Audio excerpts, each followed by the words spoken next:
There just wasn't enough hours in the day today, buddy. Oh, sorry.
What?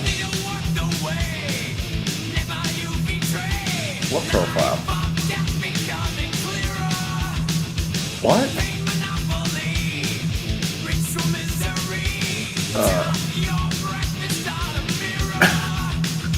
What did you do? Break it. I don't even know what profile you're talking about.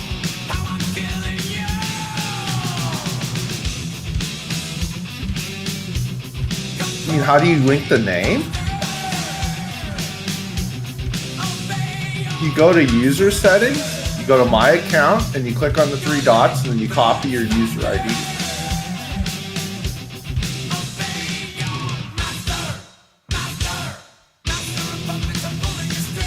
Also, you're muted, I guess.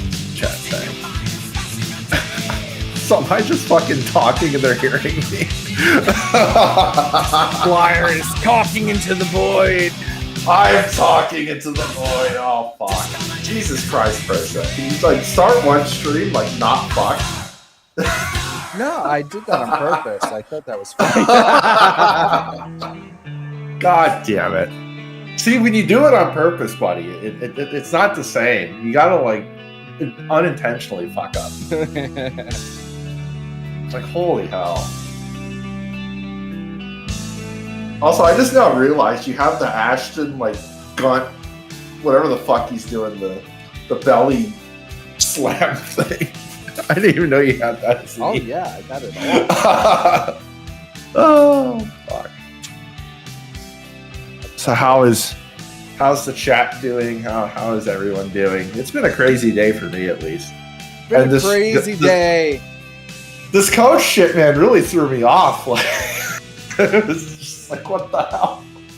Coach just like GTA style stole a fucking motorcycle and was like getting shot at by like the Ukrainian military trying to cross the border. Oh man. It's wild. Freaking wild. It is wild.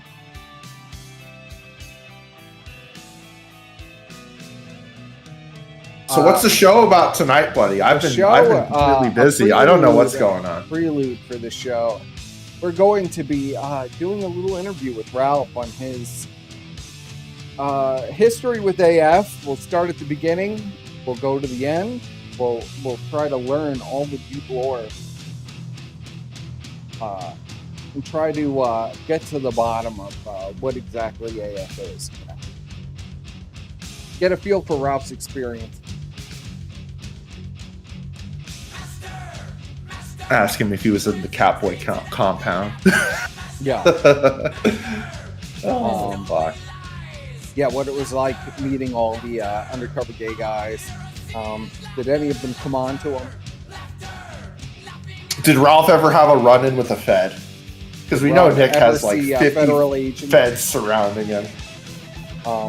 Especially at, what was it, Stop the Steal in Phoenix? He literally had like 5 or 6 like Fed bodyguards. I don't really know how Nick thought he was going to get away with it. I mean, Ralph has humiliated Nick a few times, so I don't really know how he thought he was going to. I guess he forgot about his like first, or I don't know if it was necessarily his first interaction with Ralph, but that stream on Warski Live when him and Ralph went at it, and Ralph brought up his ex lesbian sister. Yeah.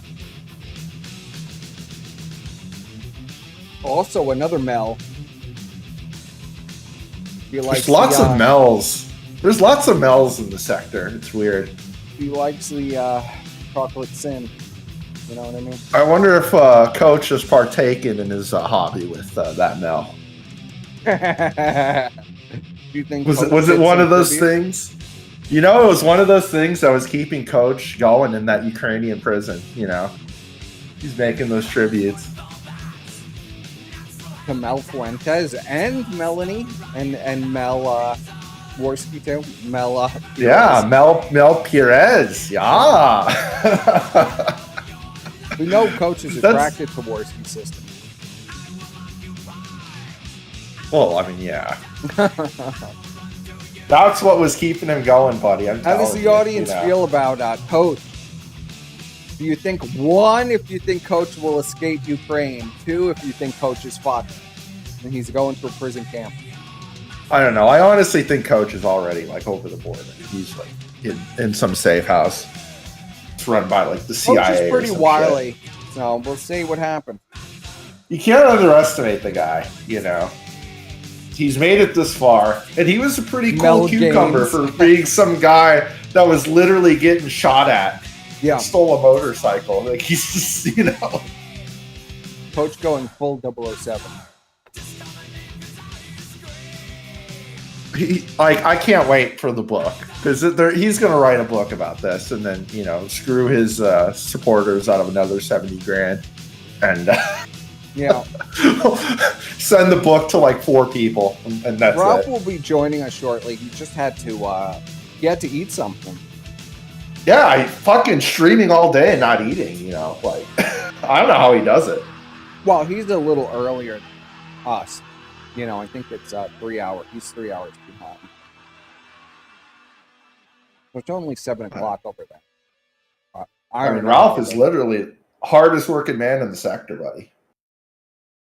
It's true. Hands down. I had to settle for some cereal. Somewhere in between. Cereal, buddy. Somewhere in between working all day and then just getting right on Ralph's stream, I had to settle for a little bowl of cereal. That was my whole meal today. See, chat. I'll let you in on a secret. Those guys that were torturing Coach in prison, they weren't torturing him for the money. They were torturing him for that Knoxville footage. You know? Think so? Well, I know because I sent them. Yeah, the 4K. 4K. I want that 4K drone footage, buddy. You know, you want to get out of there. You send me that footage, I'll get you out of there, buddy. 4K sex footage between Pinecone and Warski from the closet. Oh God, that's vile. That's vile, buddy. No one wants to see that shit. You know, the sad part is Warski probably would still hit that. Yeah. Even now, even she looks like a fucking circus freak. He'd still hit it. You think so? Oh yeah, that's true, Sigma. It could have been for Wilshire Boulevard. Although I'm pretty sure there's like a black market copy of that somewhere out on the internet. Because a couple people did get copies. So I'm sure there is a copy somewhere out there that. Yeah, on his fucked laptop. Godwinson did, yes. Supposedly JF got one. and Ricada. Now we will see. One of them is gonna have to give it up. None of them can produce it, of course. I'm eating gummy bears.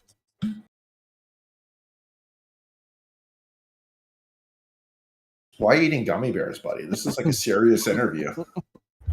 The fuck? You say. Oh man, what else has happened today besides Coach making his miraculous escape? I mean, that was amazing. You know, but other things. I haven't really been keeping up with things. Like Mondays for me are like my busiest days. So for everybody, I haven't really been keeping up. My body hurts. I'm very tired. But I'm drinking the fuck some you coffee were now. Or were you like picking up boulders or some shit? Were you doing the Matt Jarbo today, buddy? Sure. Oh,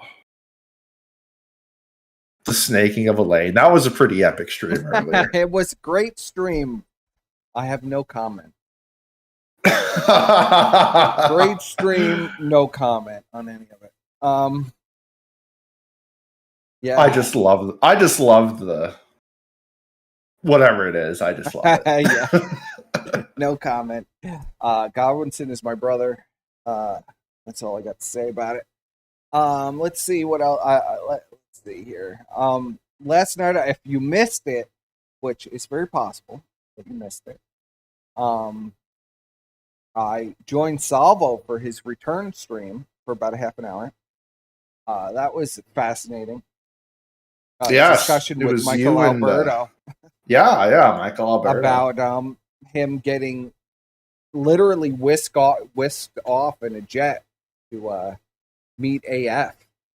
And Nick just constantly complaining about everybody in his life and then falling asleep on a table at a Denny's. So Michael Alberto's most interesting story is he was at a breakfast with Nick Fuentes. And Nick Fuentes literally lost consciousness for like 3 minutes. Just fell asleep with his face on the table.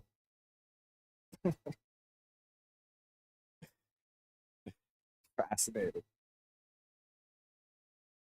I just liked how he was pretending like he had no idea why Nick was so interested in him. And it was pretty clear that it was I because think of what he's got some naivete there. I'll have to. I think I have the clip somewhere where Nick was first watching the iceberg video and was just like, yeah, he was like low key kind of hitting on him and shit. It was really weird. Him up and down, saying, "Ooh, very." It's like, oh, I like it. I like how he looks. Physique. Yeah. He said some shit like that. Although he did shit on his. He shit on something. I forget what he didn't like. I think it was the hair. I don't think he liked the hair or some shit. I don't remember. It's been a long time since I watched that clip. I'll just see if I have it still. Yes, Jacuzzi, yes. I don't ban anybody from the chat. My chat is free reign. So if they want to go nuts, I let them go nuts. Say whatever they want. I always found chat to be much more fun when people fight in the chat, too. It's very uneven. Okay, I'll turn myself up. I like it when people fight my chat. That's one of my favorite things I used to do is go in everybody's chat and fight with people, and I used to have a lot of fun with that. I mean, the questions are completely retarded, but, you know, it's whatever. They're apparently very engaged. I mean, you know, you could say a lot about how do you feel about Grace? Why?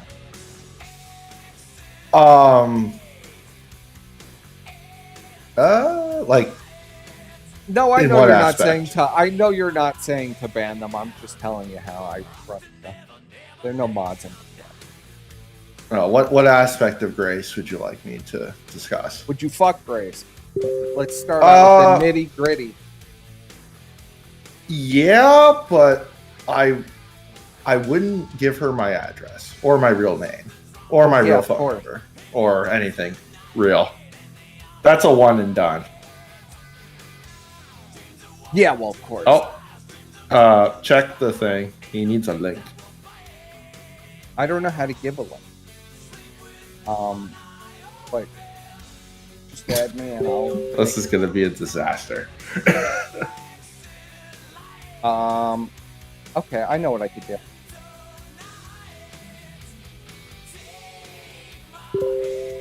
Hold on. I know exactly what to do. We've been doing this for a long time, Squire. We have? Yeah. This is my first stream, buddy. I have no idea what's going on. I'm just gonna create a Discord. Get in there, Squire. Oh yeah, you can. Yeah, that works. Yeah. Yeah. What the That fuck works, is right? that? You could just click on that and go there. You don't have access to this link. What did you just send me, buddy? That looks like some fucking bad shit. No, you. There you go. Well, that's how. How do I do an external one? You mean just make a group? Oh god. Yeah, Persif is breaking out Skype. You know, shockingly, I've never used Skype before. I have. Not I used even to once. use it for 100,000 years. But I'm all.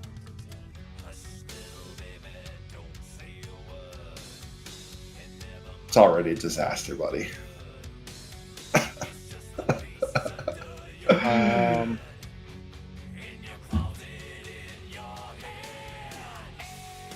Now we can get the cups and the string, buddy. That might work too. Yeah, I mean, we'll figure it out, Squire. I figured this was going to be a little scuffed here. Squire confirmed new fag. Oh yeah, yeah. I don't know anything. I'm not like Gator. Gator knows my everything. problem-solving skills are legendary. Okay. What do you mean? You just ask me, and then I tell you how to fix it. Well, yeah, that's why they're legendary. Oh.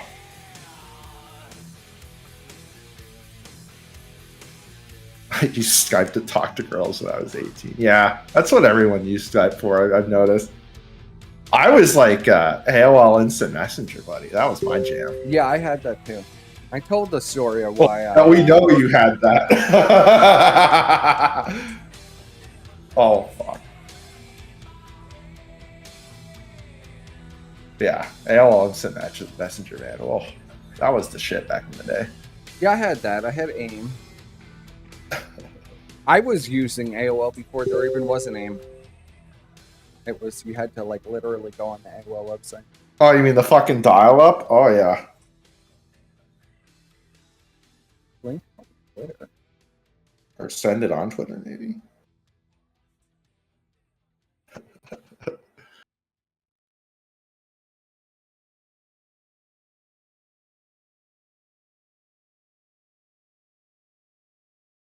I think we just need to figure out how to use Telegram, buddy, I guess.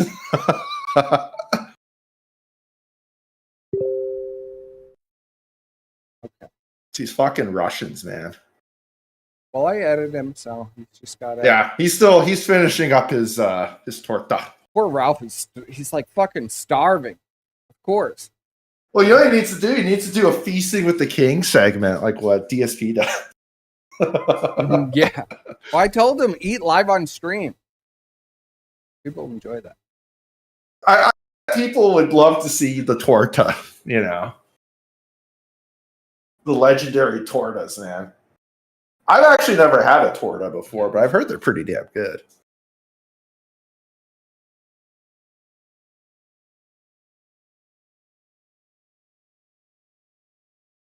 Yeah, we're waiting for Ralph. Chat. We're waiting for Ralph. Sound the feasting horn. Not to be confused with the Feezer horn. Feezer horn.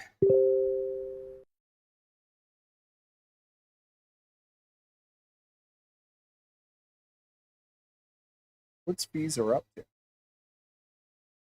to? Prostrating himself, begging to be on Cozy. Like a sniveling little worm. It's kind of rough, man. Like, I don't know what he's thinking. Like, that's a really bad move. Unless he's, like, trying to do some weird-ass 4D chess where he's gonna, like, steal the movement from Nick. He I don't wants think to that's be going to on happen, the throne. He wants some Cowboys, bro. buddy. No one's going to be sitting on that fucking iron throne of AF except for Nick himself. He will wants to die sit on the fucking back throne. of Catboy Cammy and be Oh, escorted around no. by cross-dressing trannies and Oh, God. you know, That's horrifying to think. Cammy throne. Cammy literally on his hands and knees with Caesar on his back, carrying him around. That's what secretly goes on in Nick's establishment. You have to know that.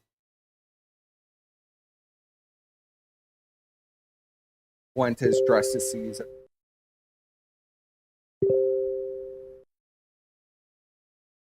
Is he? Come on,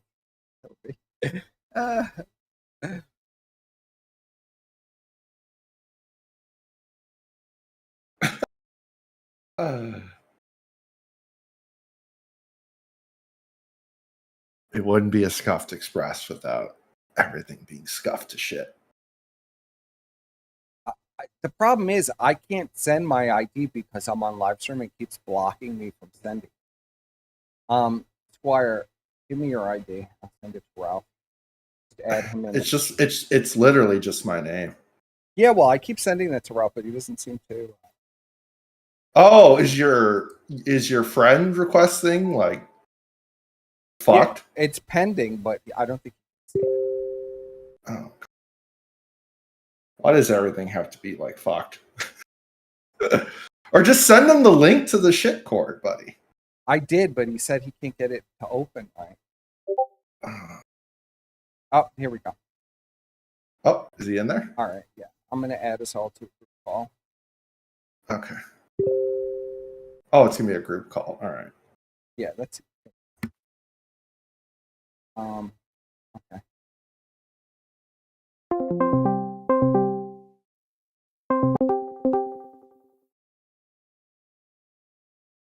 Ralph. Okay, hold on. Can you hear me? I can hear you, Ralph. Yeah. I thought I might have to adjust the Discord settings, but yeah. I know Discord's a major pain in the ass, so I don't blame you for struggling with it. I struggle with it all the time. Well, I got banned from there so many times. I just actively don't use it on purpose now, just to be a stubborn asshole because they fucked with me so many times. But yeah, it's the only thing I know how to use. I mean, I should learn how to use Telegram, really, so I could do easier call-ins. But everybody's too afraid to call into my show, so I can't figure that out. But they're shook, man. They're shook. Am I going on camera, by the way? I don't care. no, you don't need to go. I figure Okay, it's easier. Okay, I'm a sweaty fucking mess anyway. I've been working all day, and then I literally got home and got on your stream.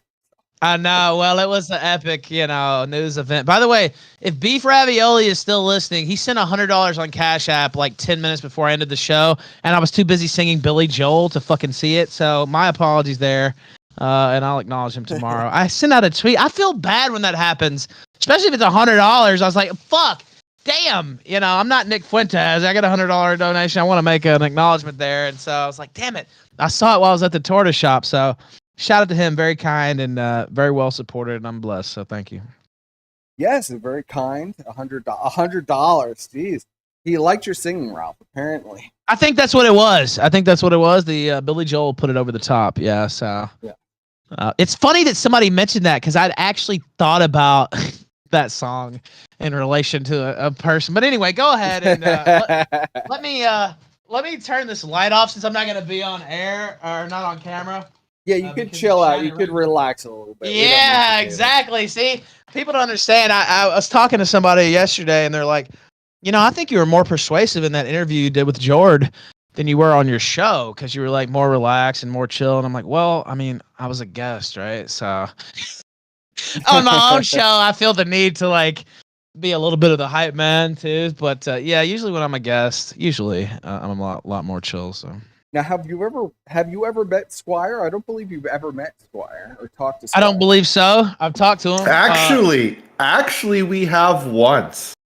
Really? If you remember the Chatelet Strangler stream. Oh yeah, that was a the guy, classic. Actually, yeah. Yeah, I was the guy that called in and was like, "Yeah, here's his like real Instagram account. Here's all this weird shit he was liking." And then Gator was like, Oh yeah, that's that chick from that anime who was also strangled to death that he posted. I was like, of course you would know, Gator. Fuck. He knew right off. Now that you mentioned, Yeah. I remember that. And yeah, that was one of the crazy streams, and we had just thought things had kind of cooled down, and then like this Sargon fan, and I'm not trying to start shit back up with Sargon, by the way, but this this Sargon fan, like, would he choke his mom to death or some shit? I can't. Yeah, remember. so he literally killed his mother and had two of his friends help him like dispose of the body. Like for real. Yeah, it was like a really serious story, and we turned it into like the joke of the century. Yes. Did like a 4-hour laughathon about it, which I guess is kind of fucked up now that I think about it. But it was fun, I gotta say. So thank you for that. Yeah, you did refresh my memory there. Yeah. Yeah, that was like the only time I ever called in because I was just like, oh fuck, I gotta tell these guys because they're missing out on all this lore that I literally uncovered like maybe like 30 minutes prior. Well, it's funny because we wouldn't have seen that maybe the next day or something, and we ended up pulling up the anime where the bitch gets choked out, and we had that on the screen, and then we played the Chatelet Strangler song in the background, the Chatelet or whatever, and we were singing and dancing to that. We're kind of sick people now that I think about it, but well, what was crazy was like a bunch of shit came out afterwards where like he was literally like wanting to trune out, and he thought he was like bisexual and all this weird shit. Yeah. Like it wasn't just the Sargon aspect. There was all kinds of mental illness going on with that kid. But, yeah, it was pretty deep actually, and I mean, it's really a sad story. But it's a terrible story. Yeah, it's fucked. It's really fucked, because. But anyways, we're not here about all that. We're here about what's been going on with AF. Yes. So I figure we'll do what hasn't been done before. Let's do like a chronology here.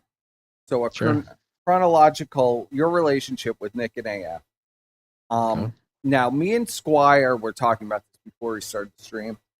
And the first appearance that we could remember between you and Nick was on Warski Live. Yeah. Yeah, when you had the showdown about his sister, if I remember right. That's right, but that wasn't the first time we met, actually. The first time we met or talked to each other was on what became colloquially known in the Killstream catalog as the Baked Alaska experience. That evening where we were sniping Baked Alaska, and it was a wild night for him. Oh yeah, with him and Allsip, wasn't it? Yeah, well, I'll get to that, but Jim had kind of cranked up the heat on him, I guess, a couple days prior, and then, back then it was like, well, Jim's going on him, all right, yeah, right, and so I wrote an article about it, and then we started the kill stream. It was only 3 days a week back then. We'd upped it from 1 day a week. To kind of compete in the blood sports scene. And I was like, 3 is probably enough. And so we covered him, and over the night, basically we started out with a couple hundred viewers, and by the end we had over 1,000, and the numbers had flipped from his stream to our stream. And we kind of covered all that pressure that people were putting on him, and it was a wild night. Chaggett was there. Chaggett made his debut. Nick Fuentes came on the stream. And then James Alsop came on the stream. First time I talked to either one of those guys. And I didn't know this, by the way, at the time, but they had been ex-partners. And I think their show was called America First, actually, now that I think about it, but I'm not sure. And they had a falling out. And Alsop said this guy fucked me over or whatever. So they ended up having an impromptu blood sports that people have been trying to set up for months. I didn't know this, by the way. But people have been trying to set this up for months, and it just happened on the kill stream. And then we all sat there and watched Baked Alaska, basically. I would argue kind of made fun of him. It was tough. I like Baked now, so it's kind of tough for me to enjoy some of those memories, but we kind of did go in on him.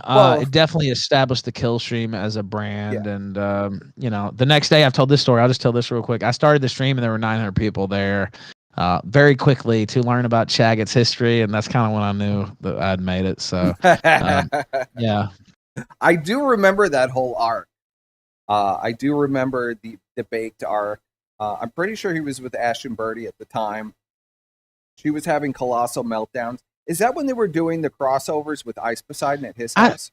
No, that was a little bit later, That's a little bit couple later. months later, and then that's how Corinne ended up. She called me Yeah, the they other day. I wanna stole call they her back. stole her iPad or whatever. They I stole remember. Corinne's iPad, and that's how she's a legacy character on the show. We could probably get her back on. She wanted to come on and talk about AF, and I'm like, I don't know if that's a good. Yeah, let her go. Just let her If you go. want to turn some people to AF, that might be a good idea. But she's like, oh, glad you glad you're finally talking about this. I'm like, okay, thanks, Corinne. But yeah. By the way, shout out to Goblino in chat. Suck my dick, bitch, and choke on it. But yeah, thank you for having me on tonight. Yes. Perspicacity. Well, the chat is shitting on him nonstop, and I love Yeah, I know. fighting. I love fighting in the chat. Yeah, You I have know. no Don't idea. ban him. No, don't take him out. No. No, I love him. I love looking down and seeing shit like that. Honestly, I love why the somebody. fight. Yeah, well, somebody got removed earlier, and I was like, guys, you didn't have to actually take him out. I was just fucking with, like. But yeah, my mods are a little more bloodthirsty. Well, I don't have any But- mods. I just let them all loose. Oh, that's good. That's Yeah. the Medicare approach. Yeah, I do have mods, but I've tried to loosen up a little bit as far as that goes. Kind of try to bring back the old spirit of the kill stream. But yeah, that was the first time I saw him was on the Baked Elastic stream, and then we had a falling out. I guess he had liked some shit that was anti me, basically. And then I saw that, or somebody put my eyes on it, or whatever, told me about it, and then we had a falling out. And that Worski Live kind of immortalized it, I guess. People can still go back and watch that. It's up on Odyssey and some other places. But then a couple days later, maybe, Beardson contacted me and said, you both are going to be around for a while, and you should settle this and just put it behind you. So I went on the weekly sweat, actually. I guess that's Saturday. And we just like buried the hatchet or whatever. Although you could tell he wasn't very happy about it. But I buried the hatchet anyway because I was just like, I got too much shit going on. I got too many enemies and too much. I don't really want to start this up, really. Let's just wheel that back into the garage. And so that was how that kind of finished up there. And then you can ask me more about the timeline. But that was the early timeline. Out of curiosity, when did you meet Beardson? I knew Beardson another guy that's been around years forever. previously. I would say probably about 2015, maybe. Wow. Beardson was on Twitter. So yeah, prime Gamergate time. Yeah, he was involved in Gamergate a little bit. And then, so I knew him from that era, and we'd had some back and forth too, but we were friends. And so I knew Beardson for a long time through Gamergate and through Trump and all that stuff. So I'd known him for quite some time, and him dunking on e-whores or whatever on Twitter. So I knew Beardson way before that. And so he kind of brokered that.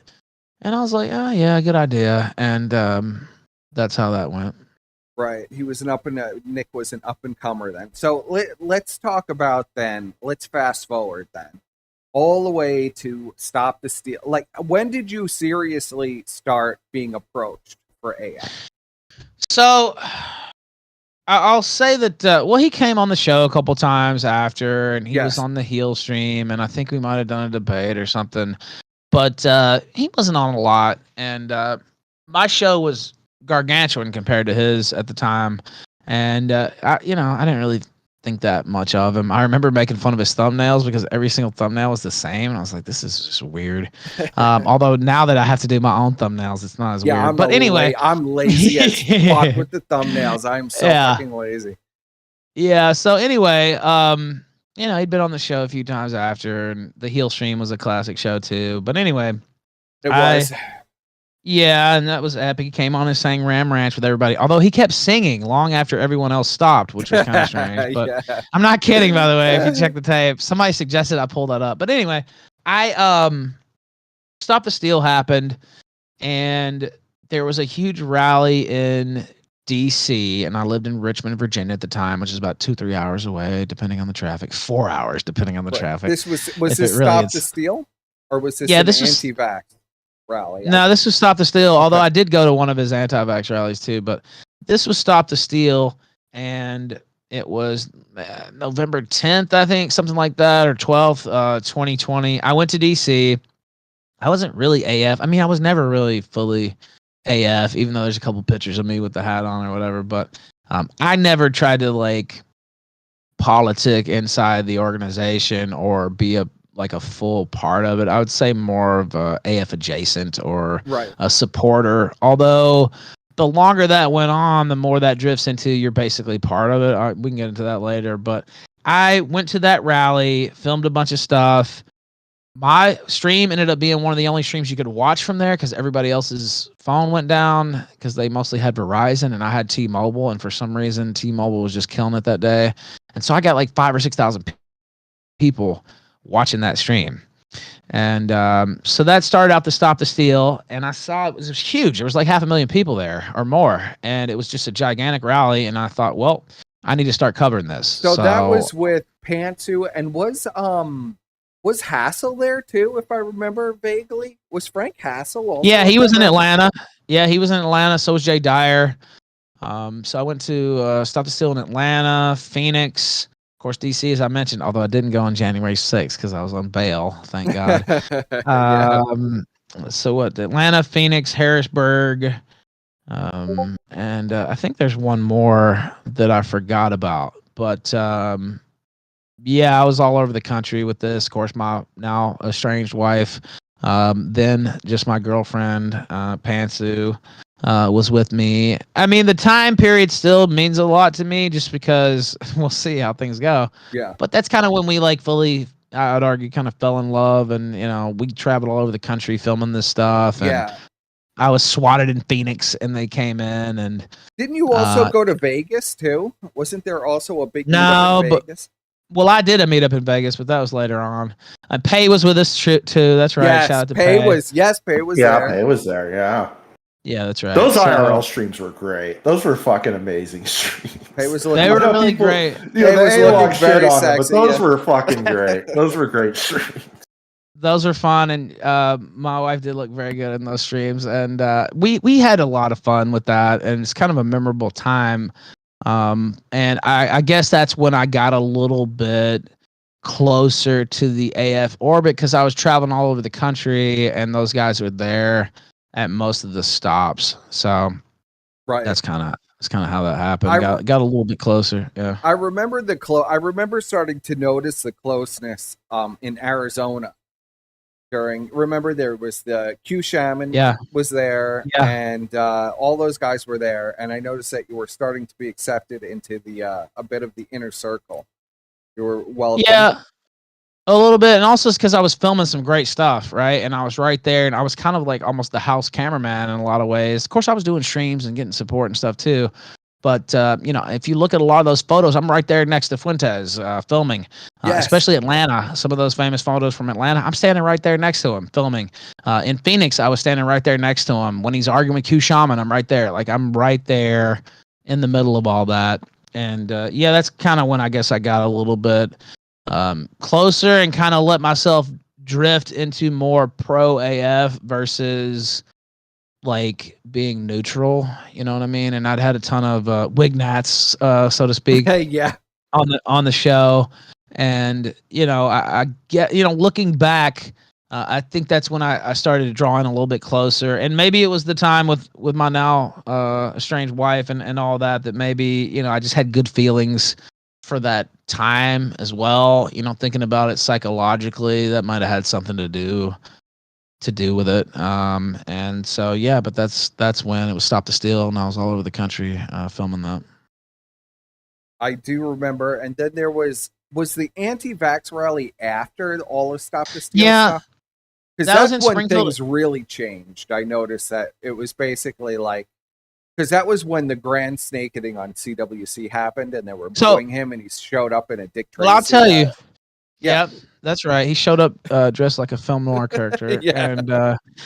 and bizarre, although snazzy, I have to say, Yeah, but snazzy. bizarre. But so I was on D Live at the time, and we ended up getting banned, of course. But I was on D Live when I brought him on the show, and I was like, I need a groiper for the show, basically, Right. just from a programming standpoint. This is a very, maybe a little bit of a craven thing to admit in public, but I was like, you know what? I need to add some kind of younger groiper voice to the show to pull in viewers from that segment, right? And so I just happened to see one. I literally just happened to see one of his streams on one night. He didn't really have that many viewers. He's back at 5 years now for a reason, but I built him into a thing and put him on the show, and he was getting like 150, 200 viewers when he was on my show. Yes.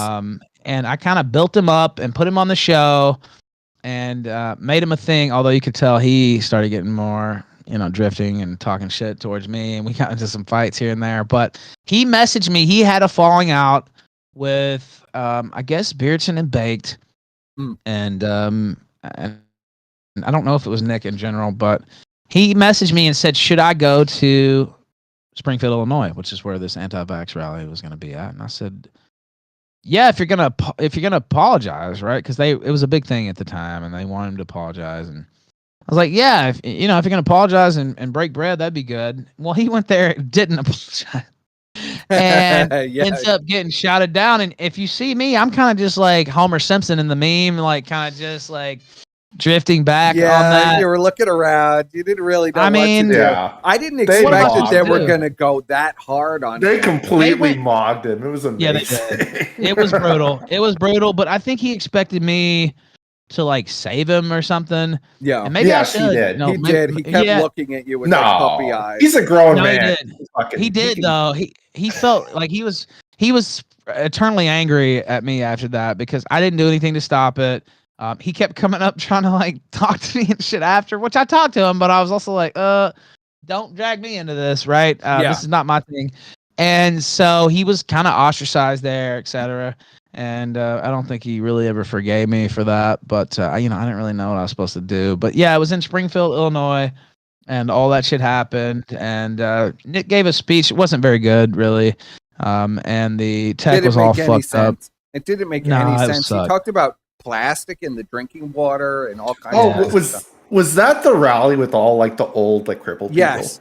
That was all the old Q people. It was so weird. It was like all these old Q boomers, and then all of a sudden Nick comes up, and it was just jarring. Ralph couldn't help but laugh at this. This old lady comes up, and she starts singing the Star Spangled Banner. And it was like the most hideous thing you could ever hear. Did you see? You saw my live commentary. Oh, well, yeah, I watched it live, Rob. Yeah, I watched that too. That was a great stream. Well, thank you guys, but I bit my tongue until she came. Like, there were some cringe moments already, but when she came out and sang the national anthem, like, I started roasting her on the stream because it's like, it's classic when somebody fucks up the national anthem. So I was like, oh my God, what is going on? And, you can hear me like making jokes and talking shit finally. So yeah, it was just a disaster of a rally. I don't know if he appreciated me having this all recorded for posterity, actually, now that I think about it. But I mean, they tried to broadcast it live, but they couldn't because their tech was all fucked up. So I was like the only one broadcasting it live, I think. Yeah, he blamed that all on Simon, if I remember correctly. Yeah, well, who hired Simon? Yeah, he hired Simon. Yeah. Right. Well, that's what I'm saying. It's never his fault, no matter what happens.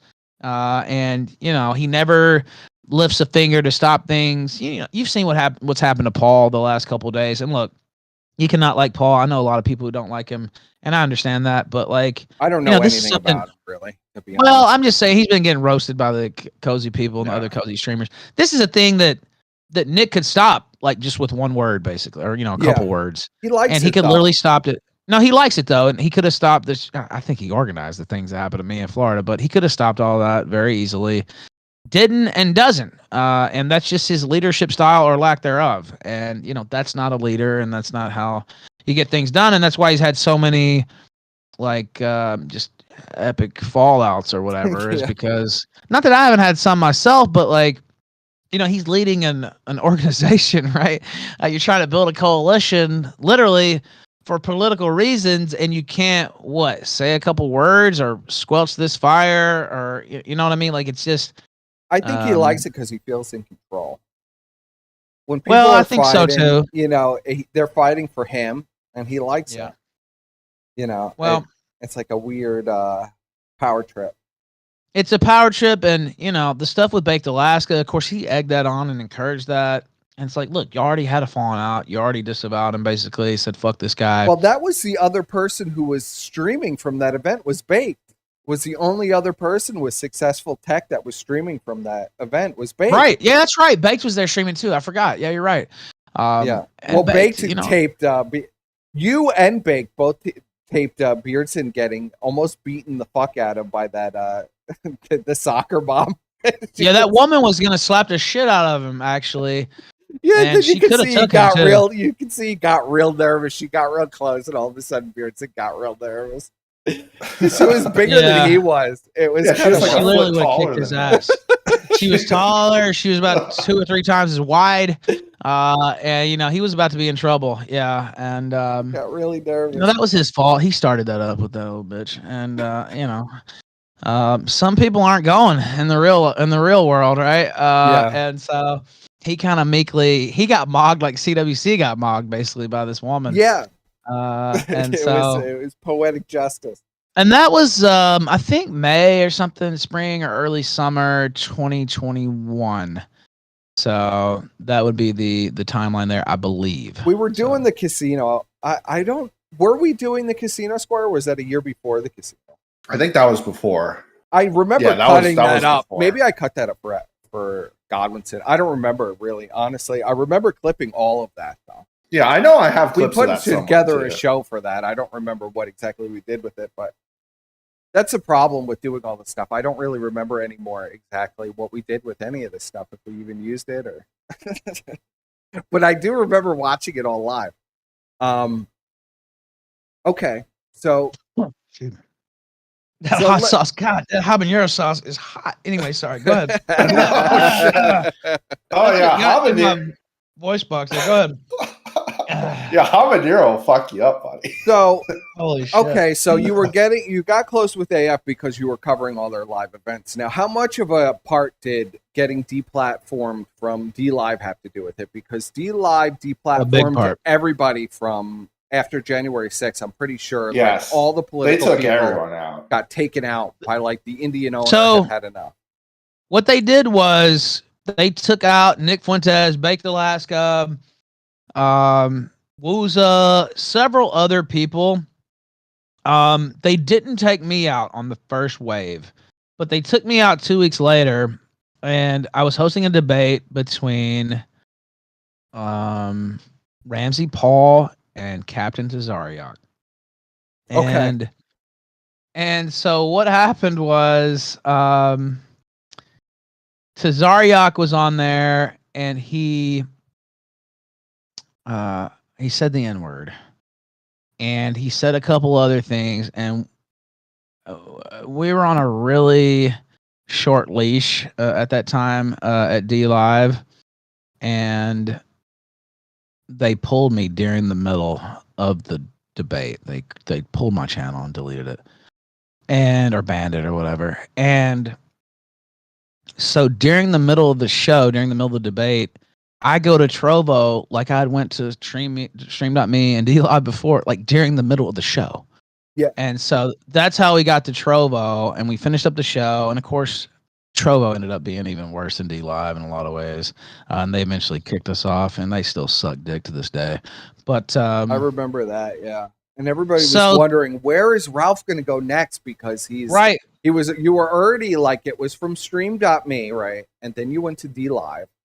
Yep. And then you went to Trovo, and I think you tried Smashcast or something. You tried a few. What was the other one? There was a few. There was a Africat, which is a Korean streaming website, which is not that great, but it's like, look, I don't know what I'm gonna have to use. So there was a couple, and then Odyssey came up, and I got to be friends with the guy who was running Odyssey, and so I started streaming over there, and they eventually offered me a contract, which I turned down. It was like $30,000 a year, and then I would also get to keep all my super chats on top of that, which is how I really get paid. And so I was like, oh, okay, this is great, and I was gonna do that, but Cozy.tv came along, and I saw a lot of people I know over there. I knew over there, and I saw Fuentes and all this shit. So I asked for a Cozy channel, and I remember getting it, and I was just using it a little bit at first, and then it worked really well, and so gradually I just started restreaming the kill stream over there, even though I wasn't really supposed to do that. It was supposed to just be like a side project channel, and some people, Angling, a couple others, basically convince me to go to Cozy and not take the deal with Odyssey. So, and at the time, I understand, right? Like it was easier to sell me on something like that, and I could see the logic behind it. But that's how that happened, and eventually, I just stayed on Cozy and made that my main platform, and it had a lot to do with getting deplatformed. There wasn't really a ton of options at the time. Also, I didn't. Odyssey still has problems to this day, but it had way more problems back then too. So it's like, I don't know if that's gonna work, et cetera, et cetera. But yeah, Right. BitChute was supposed to live stream. That never happened. And so, I kind of just decided to stay there on Cozy, and that's how I really fell in, I guess you could say. Yeah. I just got a notification. I don't even know how to get super chats. I didn't think it was even set up. But Michael Alberto says Strovo was the Dark Ages for $5. It was. And I would say agree out of with all you my with that, runs, Michael. yeah. I don't know how to get I the don't money, even. but I don't even remember the Trovo. I remember Trovo. It was like 2 or 3 Not weeks. because I was Right? high. Yeah. Not because I was high or drunk. I just barely remember it because I blocked it out of my memory. Like, you know what I mean? Like there were a couple of decent shows on there, a couple of good runs, but for the most part, very forgettable. Now, was it true yeah. Odyssey had a problem with you streaming on Cozy? Yeah. And I mean, I had sold it as something else. Like I was just going to make it my side channel. And I ended up making it like one of my mains.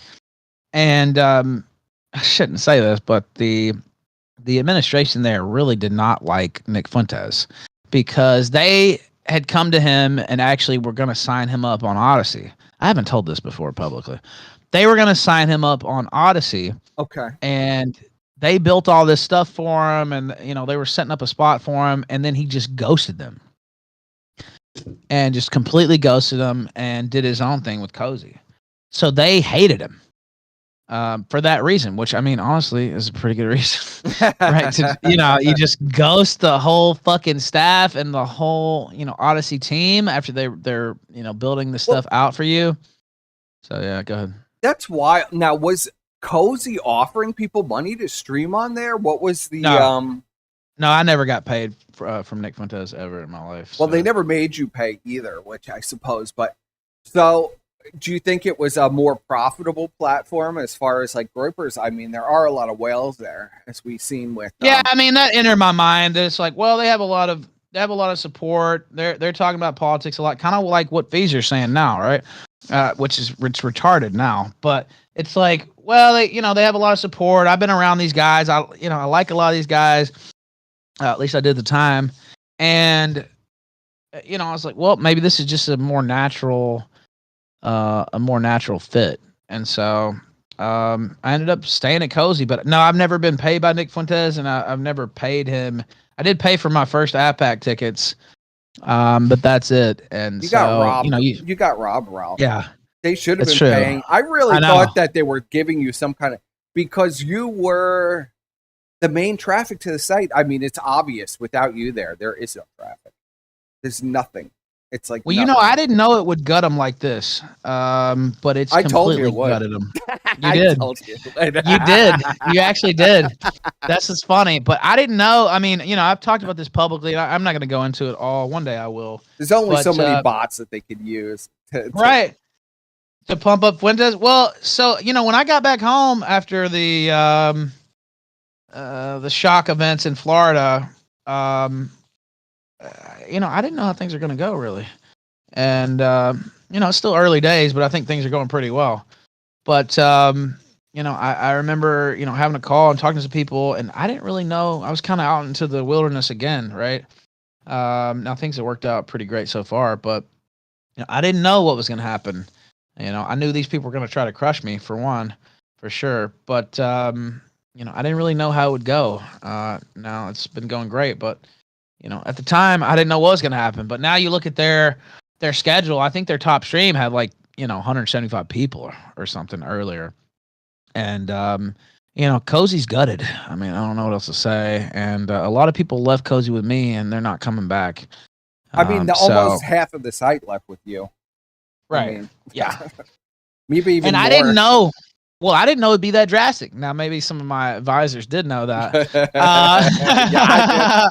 Yeah, I was. Well, you're not the only confident. one who told me that, by the way. Yeah, another person was pretty confident in that too. But yeah, it just completely gutted them, and it's because most of their streamers are not that good, just to be quite frank with you, and they don't really know how to hold an audience. And whatever you say about me, and there's some people who don't like me still for sure, but I'm kind of a natural born entertainer, and for better or for worse, Yeah, right. And sometimes it's for worse in real life, but that's kind of my thing, and especially the longer streams we started getting in the habit of doing, people got used to watching me all day and just hanging out with me through work and through their drive home and stuff. And they don't care if it's on Cozy, right? Like if I'm somewhere else, they're going to go somewhere else. And you saw them, literally leave. Not that some people don't check in here or there, but a lot of people don't. I mean, you can just look at the numbers. So, yeah. Well, I mean, and you're seeing some of the old heads come back that were like, right. "Oh, Cozy," you're kind of getting the old audience back too, which is actually kind of cool to see. And I'm glad you mentioned that because that's the thing I didn't realize. Of course, I made some overtures and some moves to put some beef behind me, and and I think some of that helped for sure. But there were a lot of people who weren't watching simply because I was on Cozy. And I didn't realize that was like a thing that was holding people back. And it really was, though. I didn't know that at all. There's so many people who came in and it didn't have anything to do with any apologies or mea culpas that I made. It had to do with I just wasn't on Cozy anymore. Thank God. We wanted to watch your show, but we don't fuck with Cozy. Right. I mean, a ton of people told me that. So I'll admit that was a major trepidation of mine. Because I wanted to join you earlier, but I couldn't go on Cozy. Adam can do it because, Godwinson can do it because he's Godwinson. He's Godwinson, yeah, I was going to say. But, I couldn't do it because it was like a complete antithesis to who I am as a person. So I couldn't go over there. And I felt like it would hurt you. If I go on your show while you're over there, I knew it would hurt you in the long run. So it didn't really even make sense to me, So I had to be more in the background. You're probably right about that. And the kill stream is it's several different things. We did the live news event today. We've done debates. We've done all this and that. But at its core, it's it's like a old school radio show, kind of a shock jock radio show, kind of like 90s. Yeah. Springer type TV. It's like Howard Stern meets Limbaugh. Yes. It's almost like Howard Stern meets Limbaugh. Yeah. Yeah, and I take that as very high praise because those are a couple of my broadcasting idols there. It is high praise. Well, I thank you for that. It makes me smile. You can't see me right now, but I'm smiling pretty big. But that's what the kill stream's always been. But the longer I stayed on Cozy, the more you feel the creativity being stifled, or I don't want to do this because it might piss some so and so off, or and I was aware of more stuff after I left, but there were a lot of people who were lobbying against me and trying to fuck with my shit. And I didn't even really realize it at the time, and I've learned some things after. But bringing Grace Thorpe on, for example, to dance. I know Goblino doesn't like it because he's a loser. But I brought Grace Thorpe on, and a lot of people were pissed.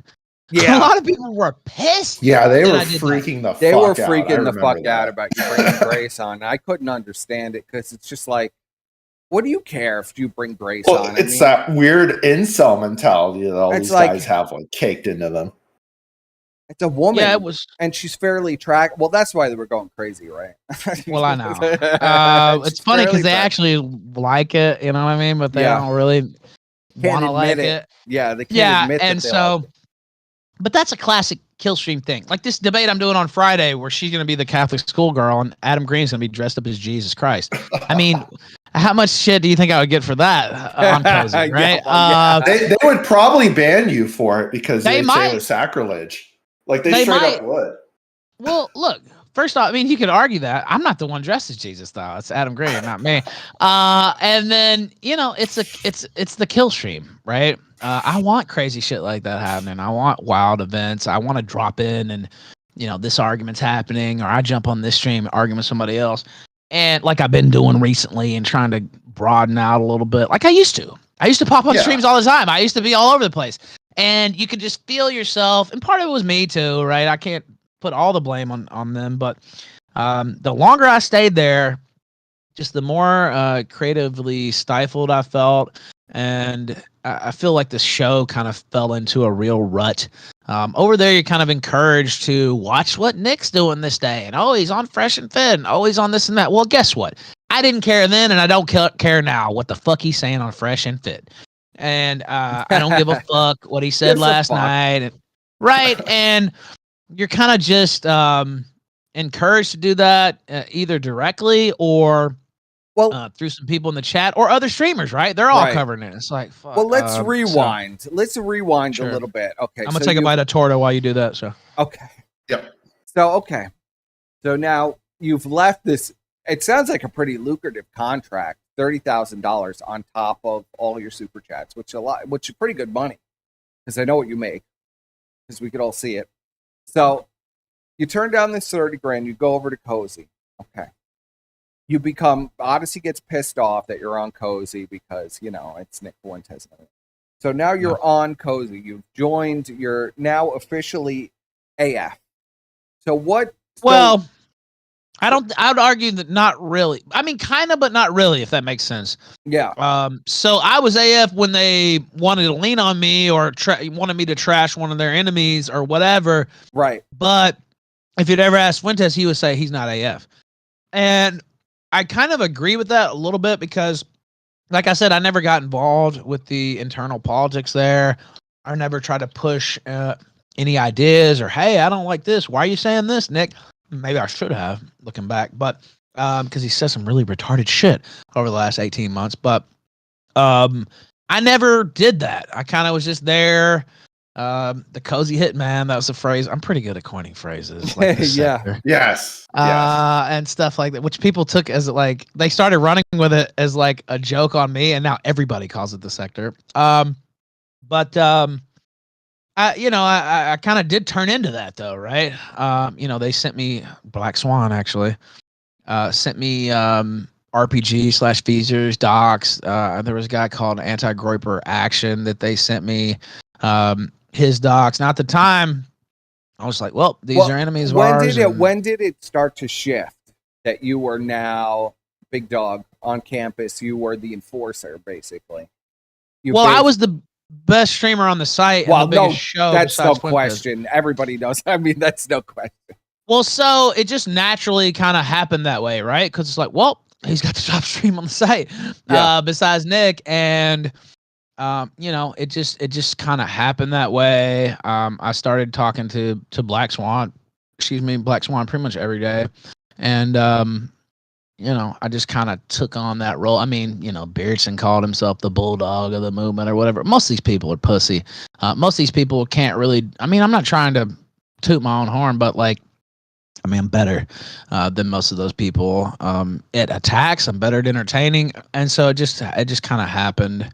Yeah, just kind of happened that way. And at the time, I was like, I was happy to pick up the ball and run with it.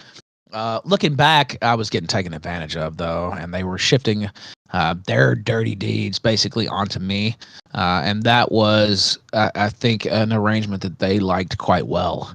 And, I would agree with that. Yeah. Yeah, looking back, I was being taken advantage of. Looking back, I wouldn't have done a lot of those things because it didn't benefit me at all, really. I mean, maybe a good show there, maybe get a little extra cash that day or whatever, but it puts more dirt on your name, basically. And I got enough dirt on my name anyway with my own shit that I've done. And so they were kind of using me as a tank or like a heat shield for a lot of their dirt. And that's something that I fell into. I have to take my blame for that. And they didn't make me do that, right? That was my own poor judgment. So interesting. Okay. Because me and Squire were on the other side, right? So I mean, you know, Beardson was originally like the bulldog, right? But I feel like we immediately, let's say that we prepared a lot of material on those guys, and they immediately were buck broken, like immediate, within weeks. They were completely buck broken. We'd watch their streams. They were like almost in tears. Right. Nothing, because I don't know. I felt the material was very light, really. I mean, most of it was, although not all of it. I mean, if anything, Beardson's funny. Like when he's like legit playing games and gets angry, it's really funny and enjoyable to watch, actually. Well, but I thought now so too. He's like dead on the end. He's literally like just a dead, hollow husk. Dude, I don't know if we did that to him or what the fuck happened. Me and he Squire stopped talk playing about games. that often. Like, did we do that after we featured him, or did Nick put a stop to that? Like, I'm not really sure what happened, but all those guys immediately got, like, Dalton immediately got buck broken too. I mean, it was immediate. They even went so far as to flag all my edited videos off of my channel. They flagged every single one off my channel because I did like super cuts of all of their events, and they flagged all of them off my channel. I mean, you know, I now that you mentioned about Beardson, but I used thought to be it was kid gloves. Really? Well, it was pretty light what you guys did to them. I would argue what was done to me was not necessarily that light, but I would. Some of that I don't have anything to do with. I swear. Well, you know what I'm talking about, and I'm not going to go into it right now. But that I had nothing to do with, and I even publicly I did a stream after that, and I said that there was no evidence to suggest that ever happened.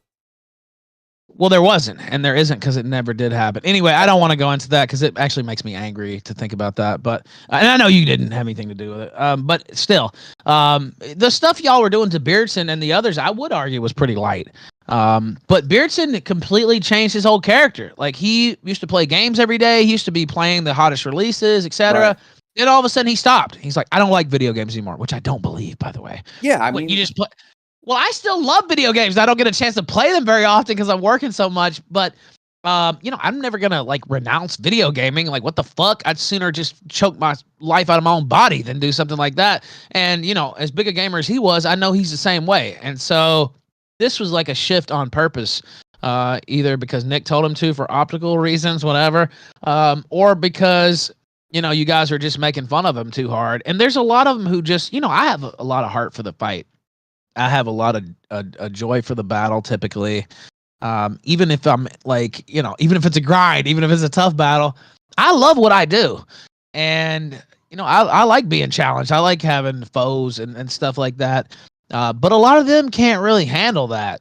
And, I've been used to being a target and a focus for years and years. And so maybe that helps, right? I'd already had wave after wave after wave and video after video after video made about me, right? And so, it's like, whatever, bring it, right? What are they going to do? Make another video? Like, okay, who cares?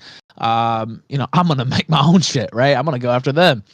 And so I don't know if it was just I was more steeled for the fight, but you saw a lot of those guys just completely roll over and they wouldn't even mention the casino or anything like that. Completely. Yeah. Speaking of, how rattled were they in the background about the casino? Very. I can imagine they were super rattled.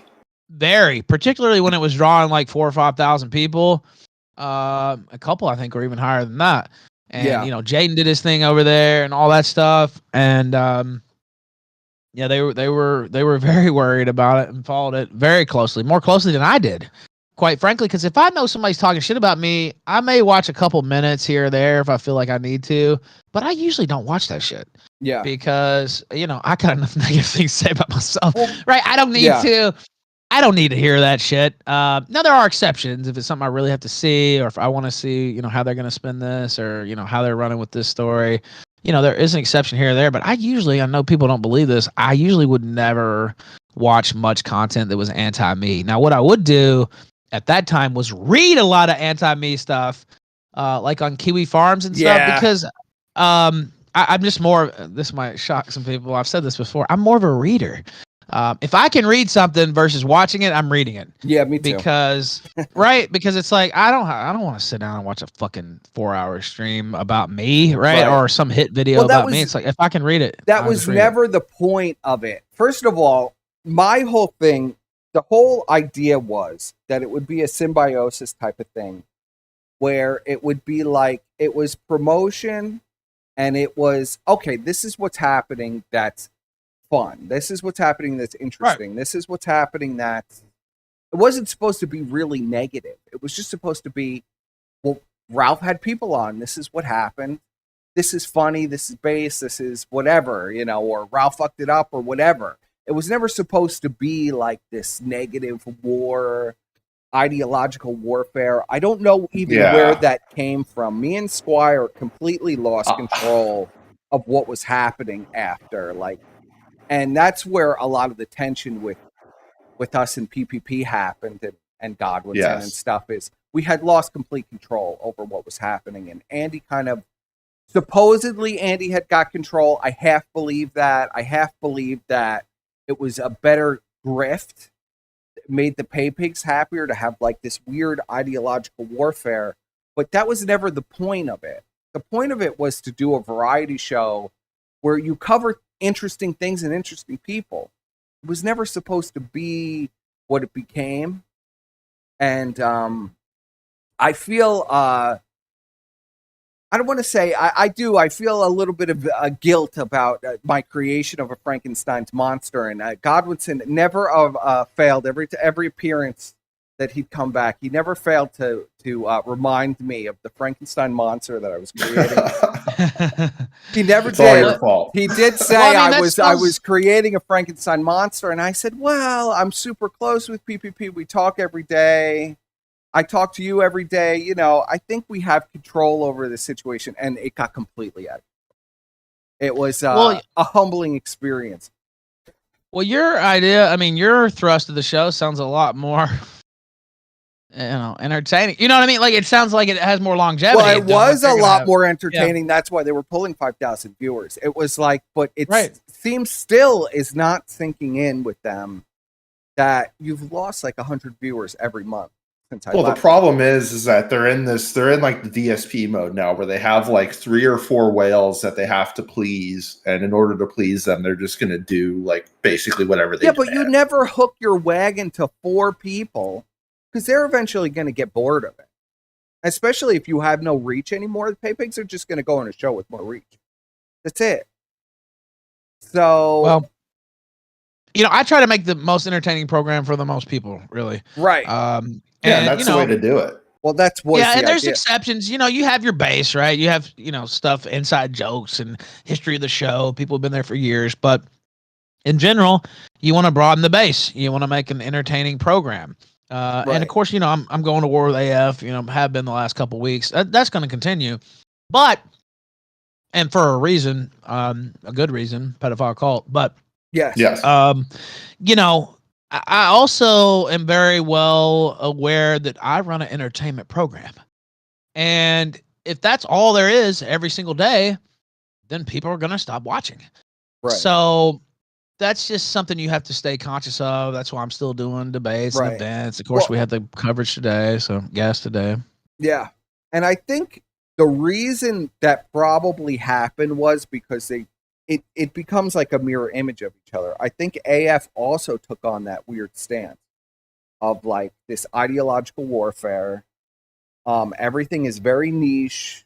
We could only cover Nick. It only has to be about like these specific things. And it became something about it. It's not about entertaining audiences. It's not about anything. It's like this weird cult mentality of creating like this messaging. And the entire form of entertainment is like this messaging. But it's not really working. It's just alienating people from the platform. Yeah, you literally have Nick going on stream basically saying he's God and he's wearing like the armor Jesus of God Christ. And shit. Yeah. But now today you have the casino basically doing the same shit. Yeah, well, they like become mirror images of each other. I mean, it was it became its own kind of beast. And luckily, I washed my hands of it quite a while ago, so I don't have to worry about that anymore. But so, Yeah. where do you think it changed? Where do you think Nick Fuentes changed, and it became a cult of personality instead of Patrick Casey. Patrick? Patrick Casey, I think. And you saw the way, and looking back, I kind of thought maybe he was a little disloyal back then. But, now I think Nick Fuentes working for the federal government. I've seen that footage so many times now. I never really watched it. I know people find that hard to believe, and some of my haters don't believe that. But I literally had never watched that January 6th footage where he's saying ignore police orders, where he's saying, tear down the barriers. We're about to take back the people's house, and all this stuff. And so, the more I look at that, and then you look at what happened to Patrick Casey, where he came out and, told people that Nick was under FBI investigation, and they ripped him limb from limb, right? Not literally, but figuratively. And, just excoriated him, ran his name into the ground, and just ostracized him in a very cult-like way. Now, I wasn't really seeing it at the time, but I thought about this a lot recently. And I would argue kind of Patrick Casey in, what was that, February 2021. If you look back, I think that's when it was really clear that it's a cult. And then also, why was he so mad? Right? I don't know why. I don't know why he was so mad. Well, why would you be mad though if you're working for the was feds? The most optical. Well, yeah, if you're working for the feds, but Casey was like the most optical, right? He was the most normal, definitely, compared to all these other clowns that Nick has around him. And he was definitely normal, pretty level-headed.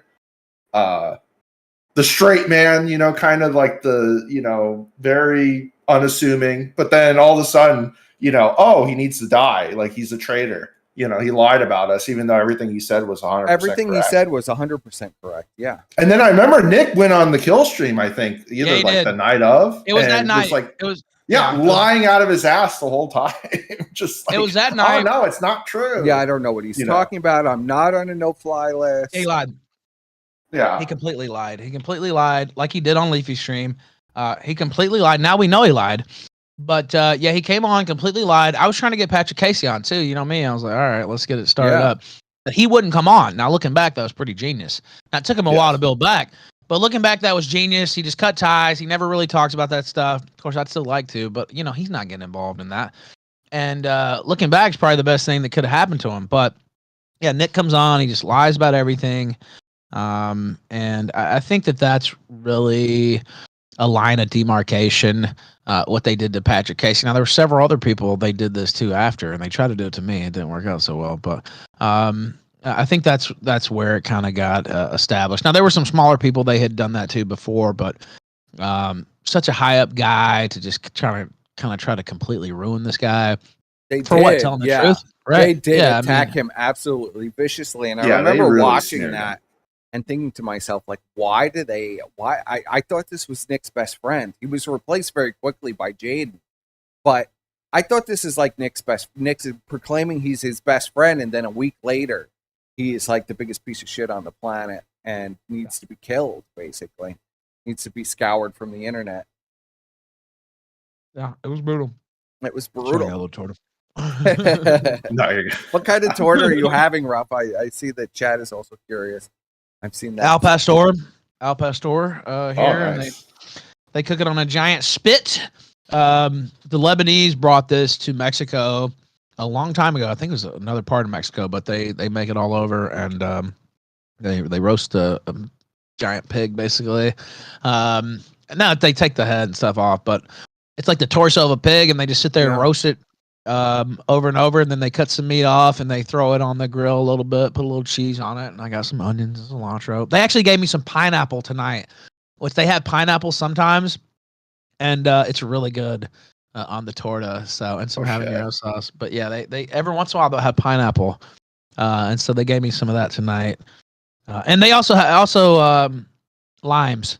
Limes are really, really, really fucking cheap in Mexico, and they're just like second thought. You just get a whole bag of limes. They don't even care because they're so cheap here, and there's so many limes. Like they don't drink lemonade here, for example. They drink limonade. So which that sounds really good to me. It's really good. It sounds really it is really good. Yeah. I've only been to Mexico once, but the food was phenomenal. Like, Oh, it's so good. you can get It's like so lobster tacos that cost like nothing, and they're amazing. Yeah, ceviche is also excellent. There's so much good stuff here. Now I got on the torta thing. First off, I love tortas. I love sandwiches. But I've lost about 65 pounds. I was almost 66 pounds in the last year now. And for the last, I don't know, 4 months, about 3 months, I've been on the strict one torta a day. Except for when I travel, sometimes I'll let up a little bit, and it's been working pretty good. I mean, you can definitely see it. You've definitely, like, compared to last year, you look like, it's like night and day difference. It's kind of thank you for saying that. Yeah, you can see my face now. It's kind of crazy. Yeah.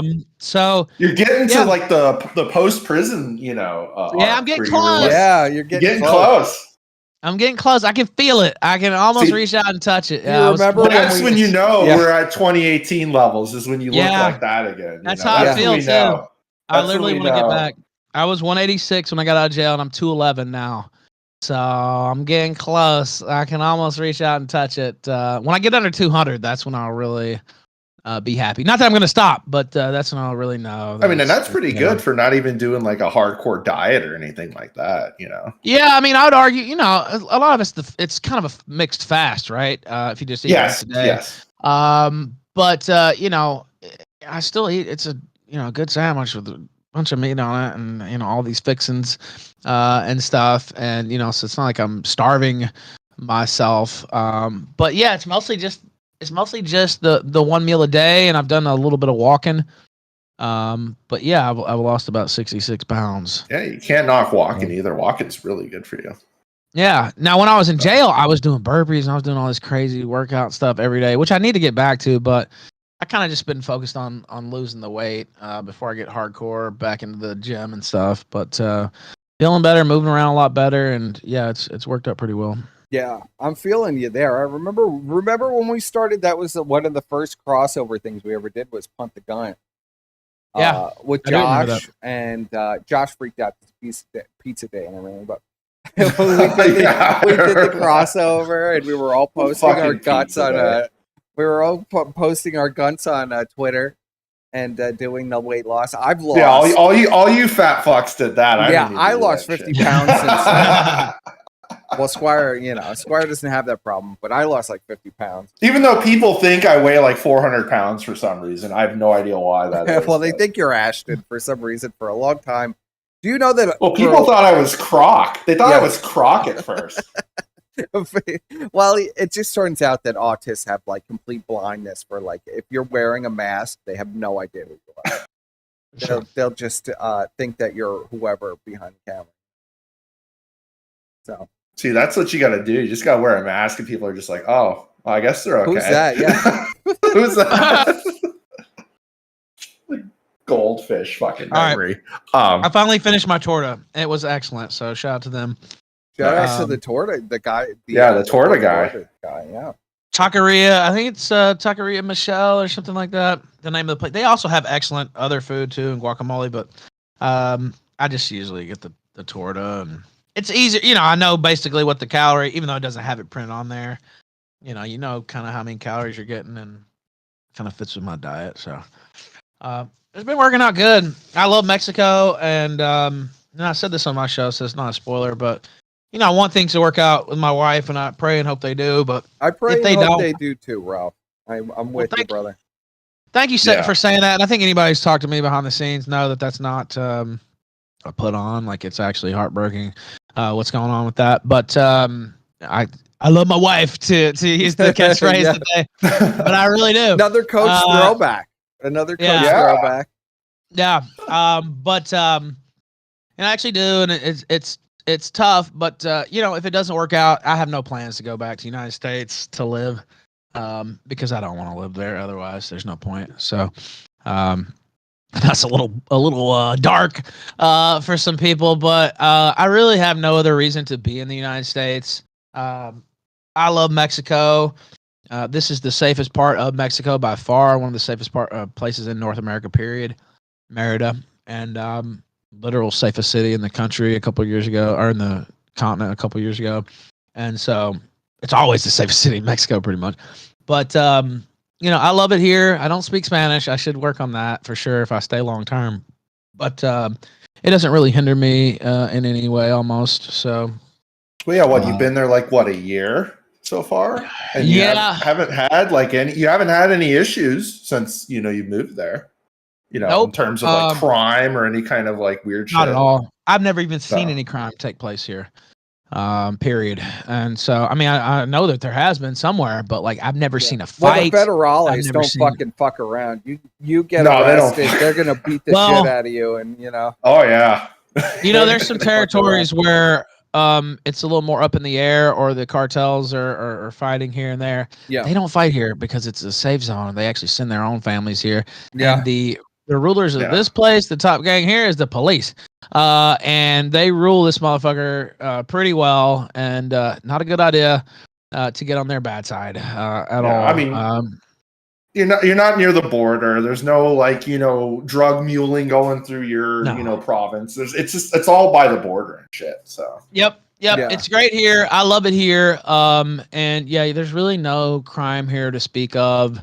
And so, if things don't work out, I don't have any plans to move back to the United States, because it's just so many benefits here. I did get swatted once, but that's never happened again because they're like, okay, we're never coming back here. Right. Yeah. No, right. You better call us yourself. They literally said that. And so, that's way better than you would get in America.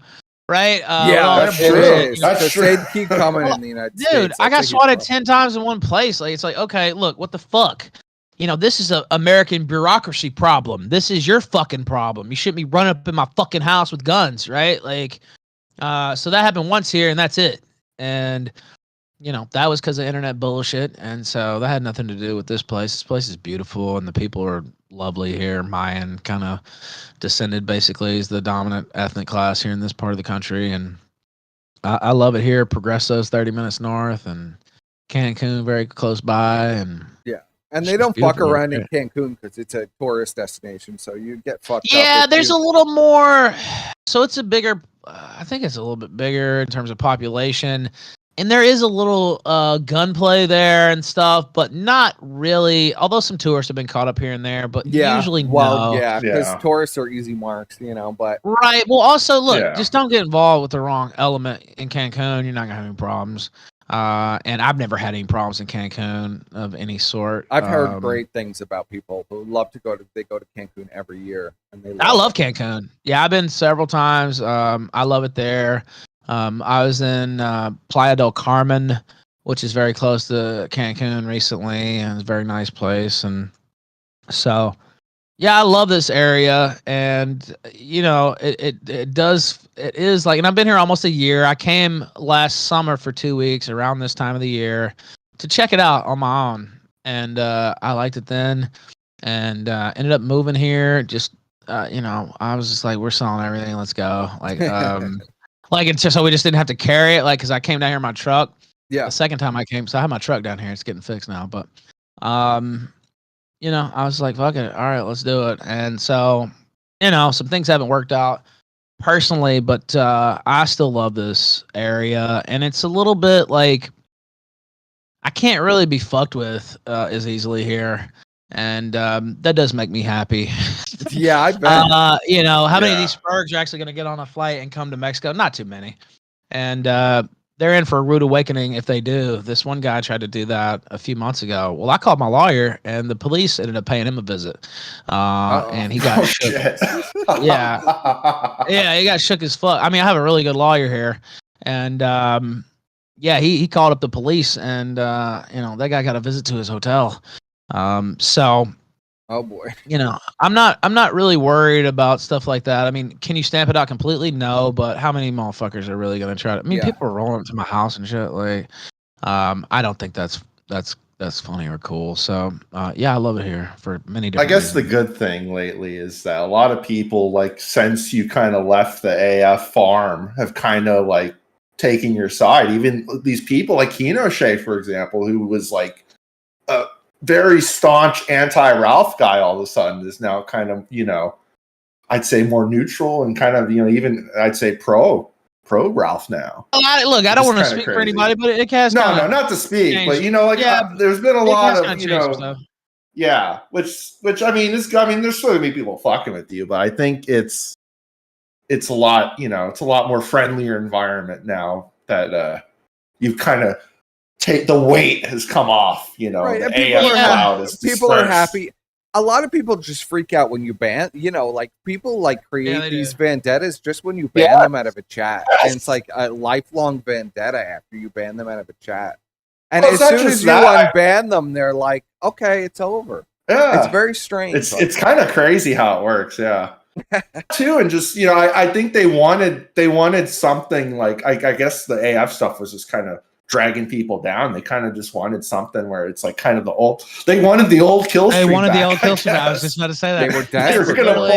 They were gonna bully you until you gave. No, that's what it was. Like literally, that's like 85%, at least 80% of it was they just wanted the old kill streak back. Most of these people. I'll be honest, that was my original motivation. Yeah, that's kind of what I wanted too. Yeah, I wanted the old kill streak back.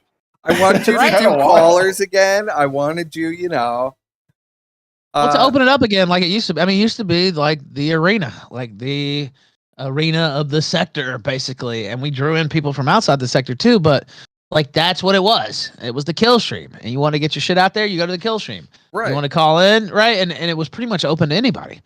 And that's what made it great. You want that's to scream at somebody else, you call them to the kill stream. Right. That's what made it a thing. Now I lost sight of that, and for many reasons, you could argue some ego reasons too, and you start having some success, and you think you know it all, and you think these people are out to get you. And in some cases, they were, but a lot of it was just me. I take a lot of responsibility for siloing myself off, for siloing the show off, and I thought it's what I needed to do at the time, but looking back with each, retreat back into that silo, you're losing a little something that made the show special in the first place. And it's something that I thought a lot about the past couple of weeks. We still had good shows. It's not like everybody left, but it is almost like, where did things go off the tracks, right? Where did things go wrong here, and how can I get it back? Now, are you gonna be able to make peace with everybody? Are you gonna be able to bring everybody back? No, but right, but you can do a lot of it. You'd be surprised how many you can bring back, just with a few shifts, a few honest conversations, a few honest apologies, and you're kind of right back in it. And people are like, "Oh, the kill stream's back," and and I open it up to a lot more callers and stuff like that. And we've been blessed to have a lot of good content too the last couple of weeks, but. I don't know. It's something that I've thought a lot about. It's like, where did it, kind of get like where that? do you think it? Where do you think it is? I would say probably Stream.me. Right. As great as it was, but I had the ear of the administration. And I was kind of like almost like an executive VP, even though I wasn't given that title, because I had conference calls with the people who ran the site right underneath, like not with the owner, but like with the head of the site, the head admin, the head ad guy, and all this stuff, marketing guy. And I would talk to them all the time. Right. And the gut photo and all that stuff came out then, which I really didn't care about, but they started streaming about it 24/7 and like sniping my show 24/7. And on Stream.me, it was like, well, Stream.me for the platform. Yeah, for the audience, Stream.me had a leaderboard.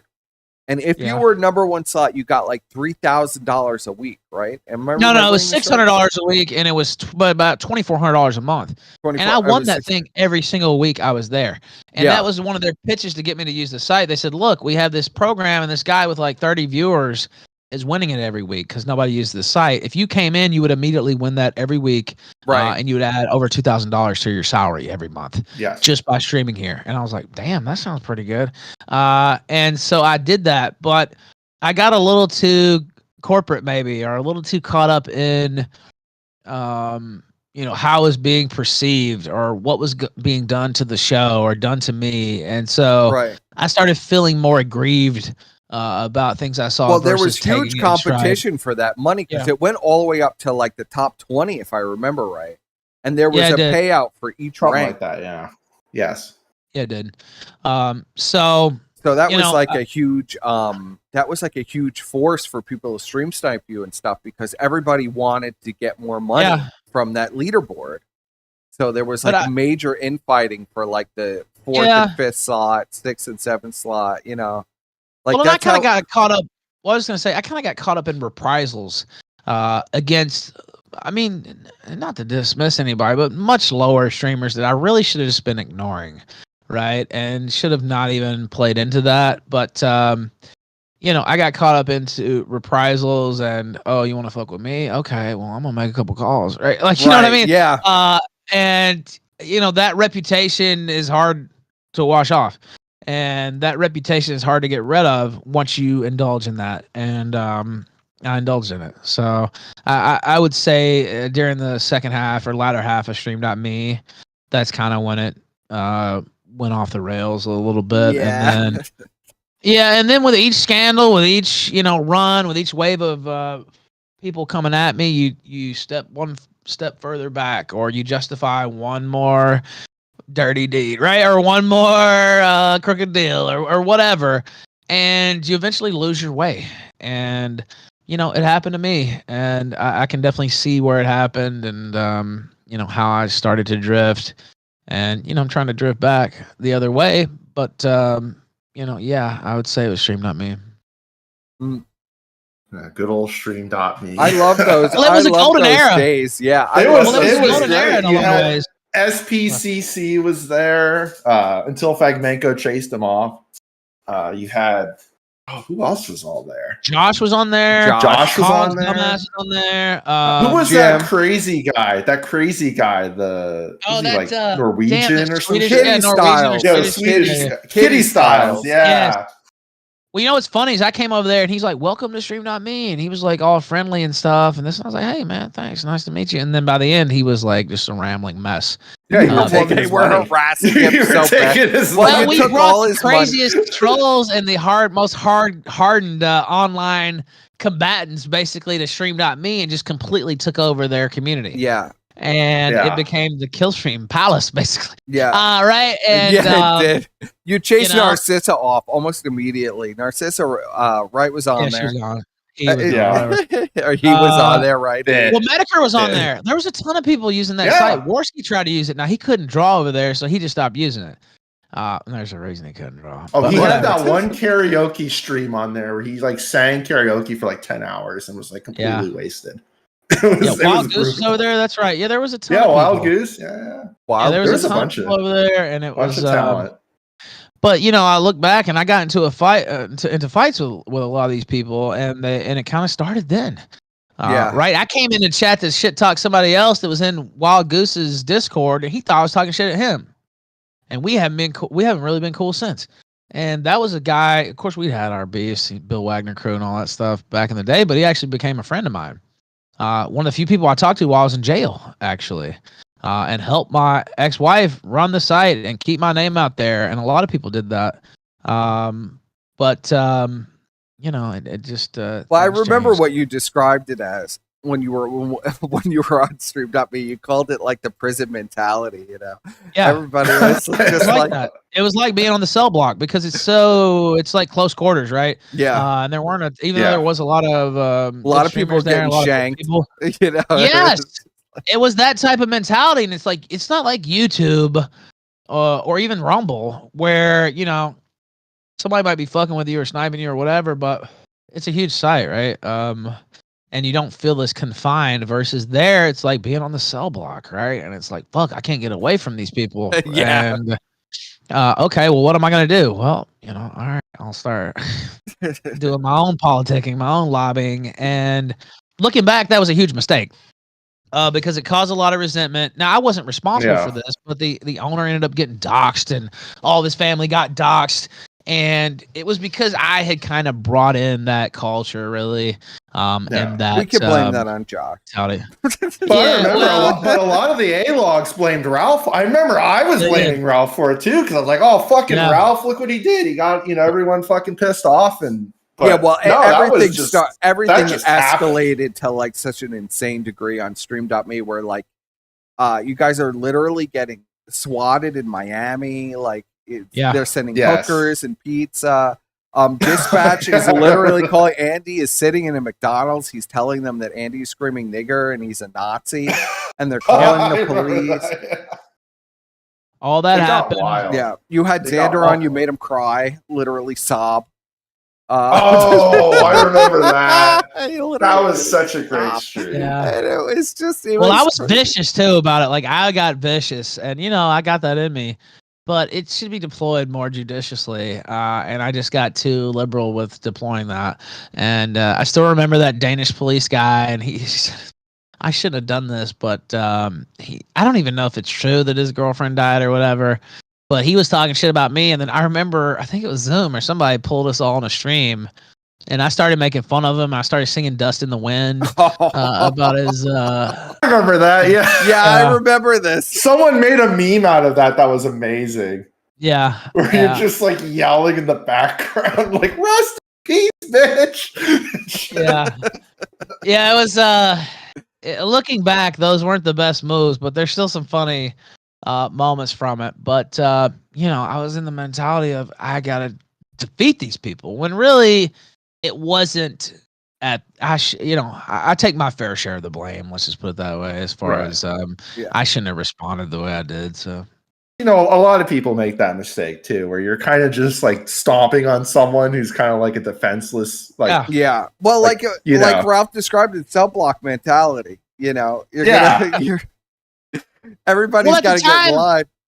It's like they can't stop me, right? It's like the kill stream's unstoppable. There's all these kill stream fans, and I could easily stomp these people out, and I did. Yeah. But for each stomp out like that, especially in those situations, you lose a few people. You lose your audience. Yeah. Yeah, because it's child's play. It's like, in Gladiator when he's like killing everyone, they're just getting bored because he's just instantly like one-shotting everyone.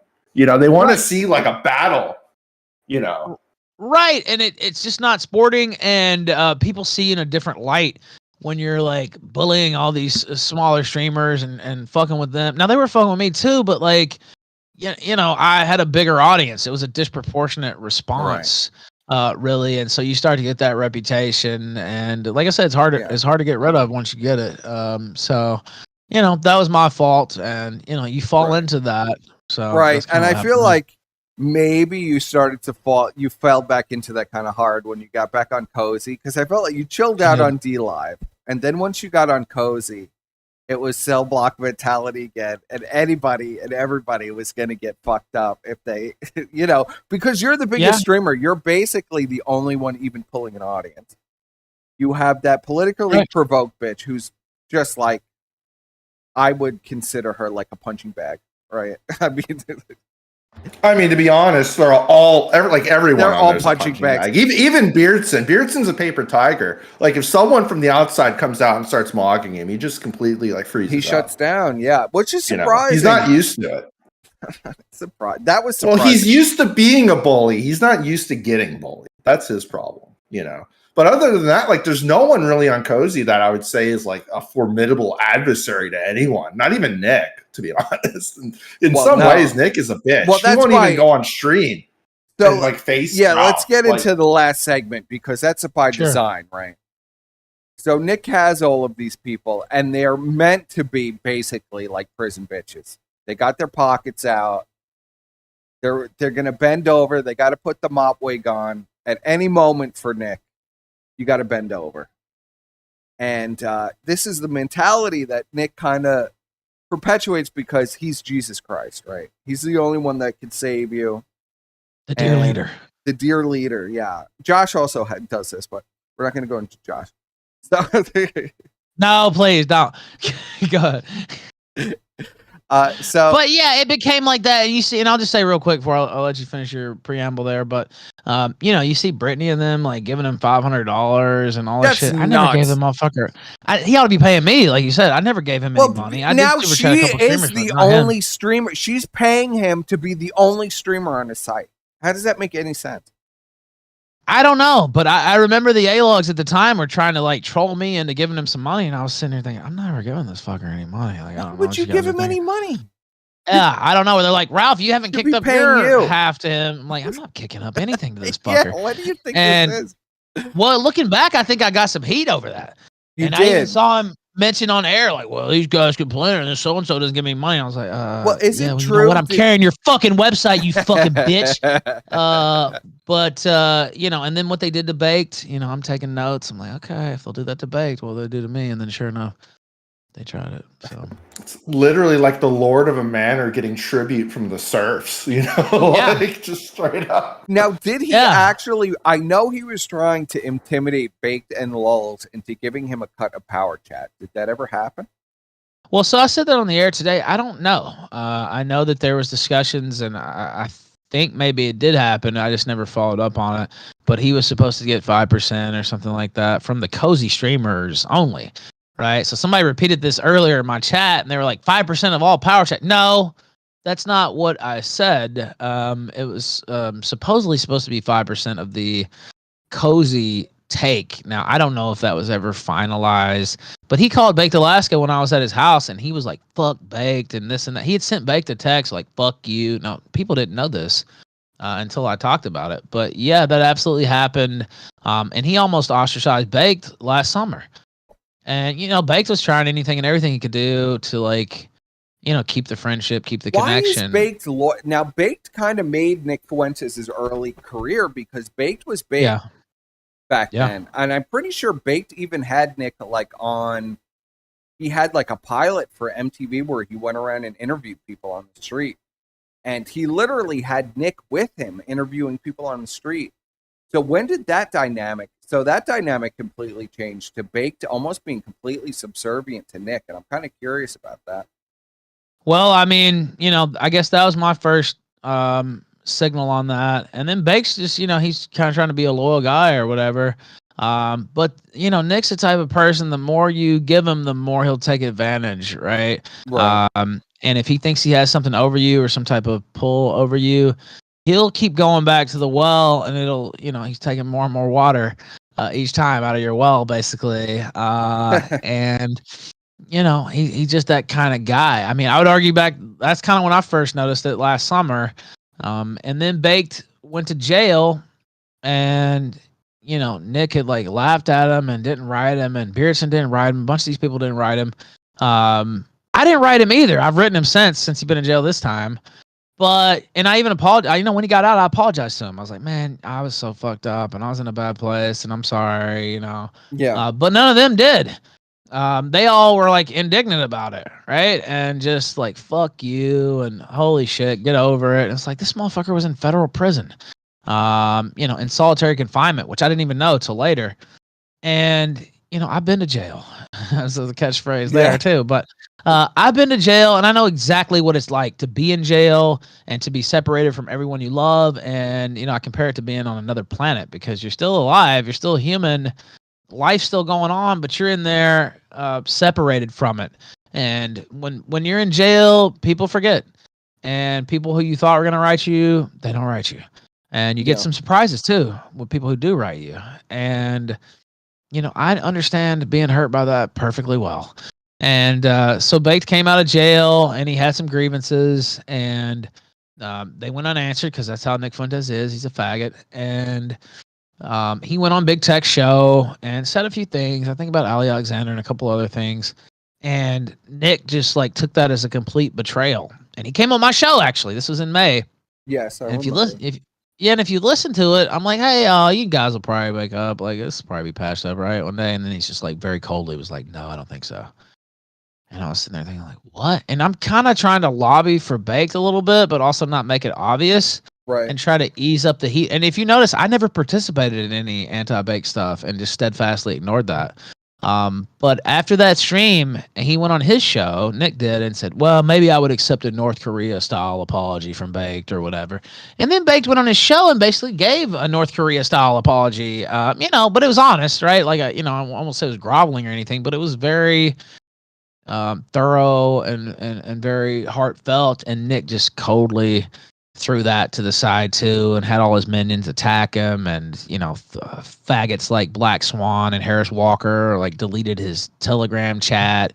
And I paid attention to all that because why do you think they did that? I mean, I'm not gonna lie. I shit a lot on Baked. Yeah, You know, I think Bake, a lot of people did. I think Bake got really out of control with the IRL content and like just macing people on the street. I think that was probably. Well, I think he feels that way too now, right? Yeah. Like, I think he realizes now maybe that was a little over the line to provoke people, so you could mace them on the street. But I mean, you know what? He's doing the time for it now. So, yeah, I well, mean, he's that's his penance. You know, like, well, Squire I knows can't shit on the guy. I'm a big believer in forgiveness. You know, I mean, he's done some time now, and now. Well, I mean, come on, but you know, even though Baked has maced people, he's done some amazing content these past. few years. Like the RV streams were great, especially the first one. Yeah, and you know, I think Baked feels that way too. I don't speak for him, of course. I hope to have him on when he gets out, but I don't speak for him. But I think he feels the same way, and he, you know, he's gotten into his faith, and you know, seems to take that pretty seriously.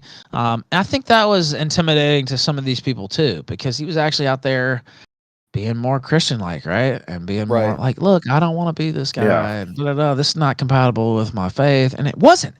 Right? Like, no, it wasn't. It was not. Well, that and he didn't do what Beardson did. He never leaned into this weird incel shit. Like he's never said. No, well, who's gonna he's do always that? picking up bitches on his streams. You know, he's always having women around him.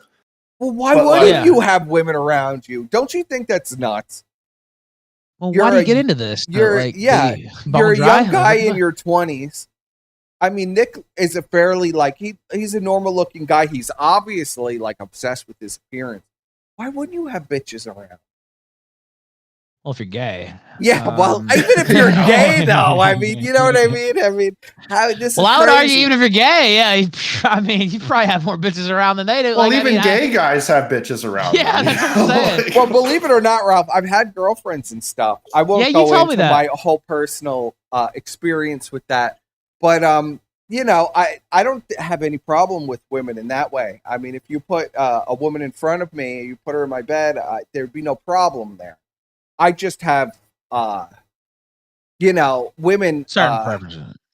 It's not even certain preferences. It's just that women are fucking nuts. And when they find out that you've been with a man, it becomes like the entire revolving thing of the relationship. And it's just like, well, I'm fucking you. There's obviously no issue here. Okay. There's no issue there. So just calm down. But they get like all these ideas in their head. They're like, oh, am I manly or am I this or am I that? My family can't know.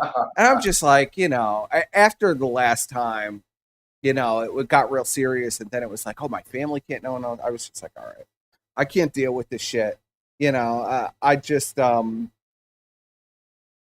I got a little burnt out on it. I don't know if if I ever meet the right girl, I mean, there's no problems there. I won't say, you know. Sure. So I'm really, you know, but when people hear I'm bisexual, they think like, oh my God, you're a complete deviant. It's just like, well, I just want to be with somebody. That's all. I'm not asking for anything special here, you know, but you can't really, especially these day and age. I mean, people are like convinced you're nuts. You're like out of your mind. That's well, at least you're not an incel, buddy. Yeah. Well, it's almost as bad. The whole gay community is almost as bad with the military gays and the military gays. Yeah. Well, it's like almost like a militant kind of mentality where it's like we have to fight. Militant gays. Yeah. What the fuck? It's like we got to fight the what kind of gay is Nick then? Well, he's the LARPing fag where, you know, their whole fucking thing is we're really straight guys.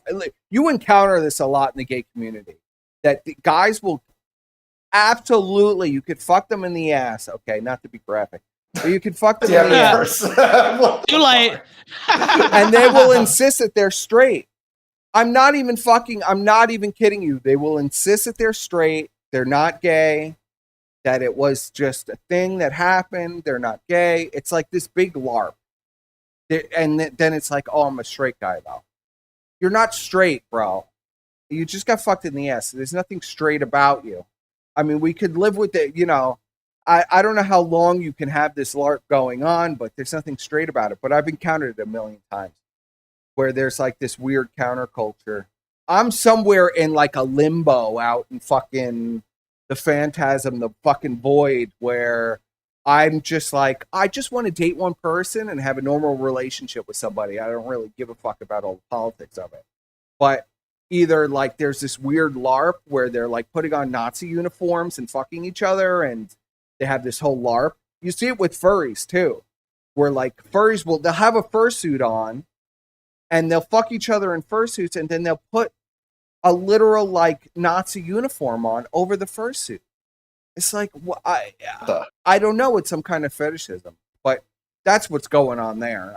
I'm pretty sure if I were to take my guess, if I were to take my stab at it, it's like a weird fetish thing where like Nick is having like these literal femboys with painted fingernails in like these outfits like run around, and they all pretend they're straight. And they're all fucking each other. Well, that's the weird thing. Why is there so many like openly or ex-gays in America first? Well, because like in Nick's inner circle, like that's really, to me, it's kind of like, well, you know, there's something there when all these guys end up being, you know, fags. Well, I've been saying it for years. Ralph, you're not aware, but I would fight with Godwinson. Squire's aware. I would fight with Godwinson and PPP about this like for hours. And we'd go back and forth with each other because they really believe the incel thing is real. I don't believe it's real. I don't believe that there are like young men in their 20s who are they won't have sex. That's like, I don't think that makes any sense. Does that make any sense to you? No. I mean, I was 20 a long time ago now, but yeah, very few people are incel by choice. I mean, right? Yeah, retarded. I mean, it's just retarded. Yeah, I mean, doesn't who would be really?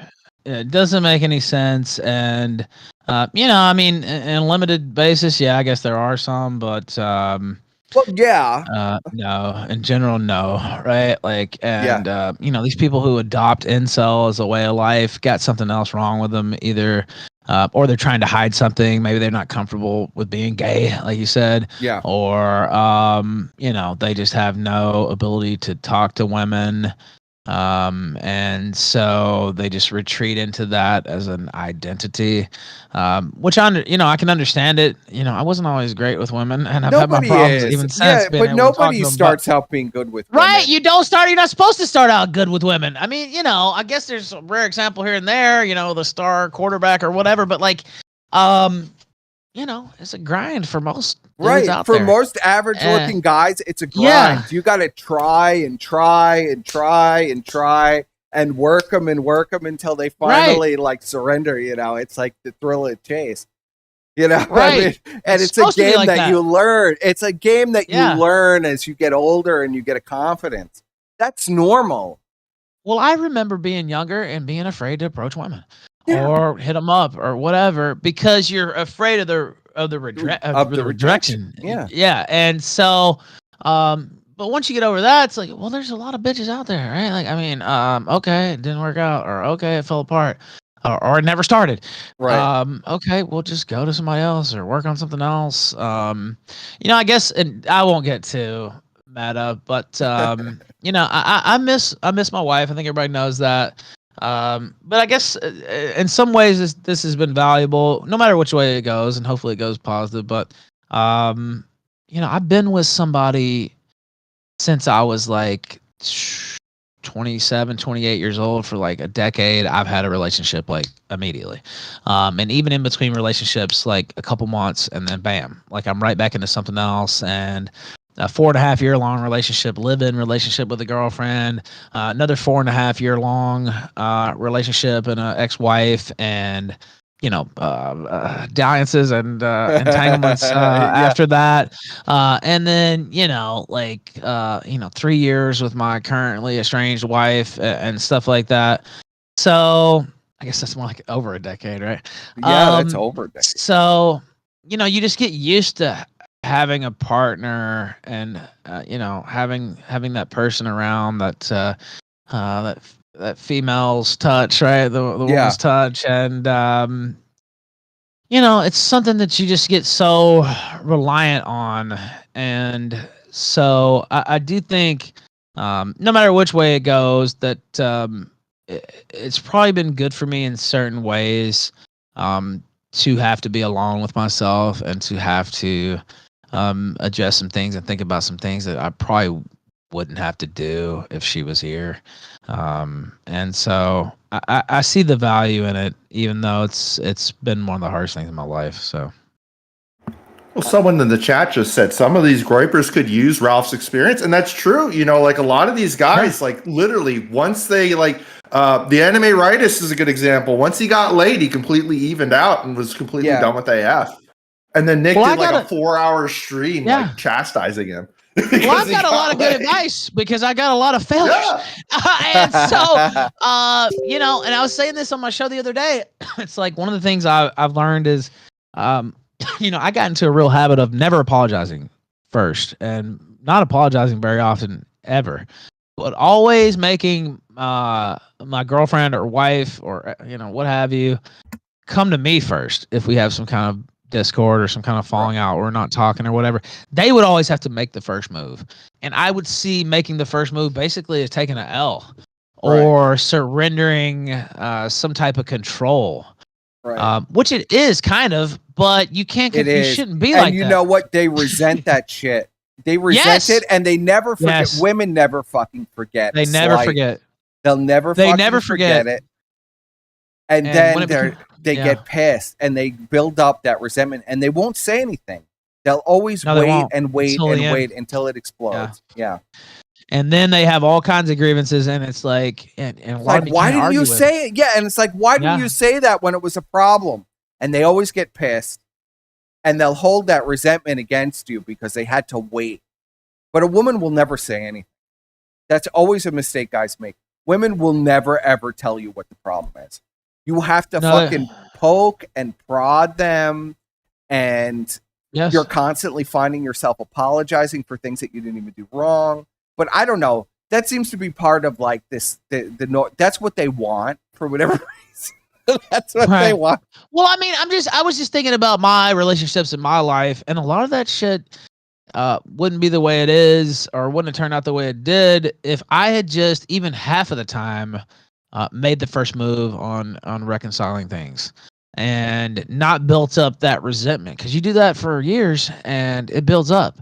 And it's like, this guy never, you know, he always makes me apologize. And he always makes me do this and that. And it starts to become a resentful relationship rather than a collaborative, you know, loving relationship. And so, you know, that was one of the things that I've learned and been trying to work on myself, because it doesn't take anything to apologize, really.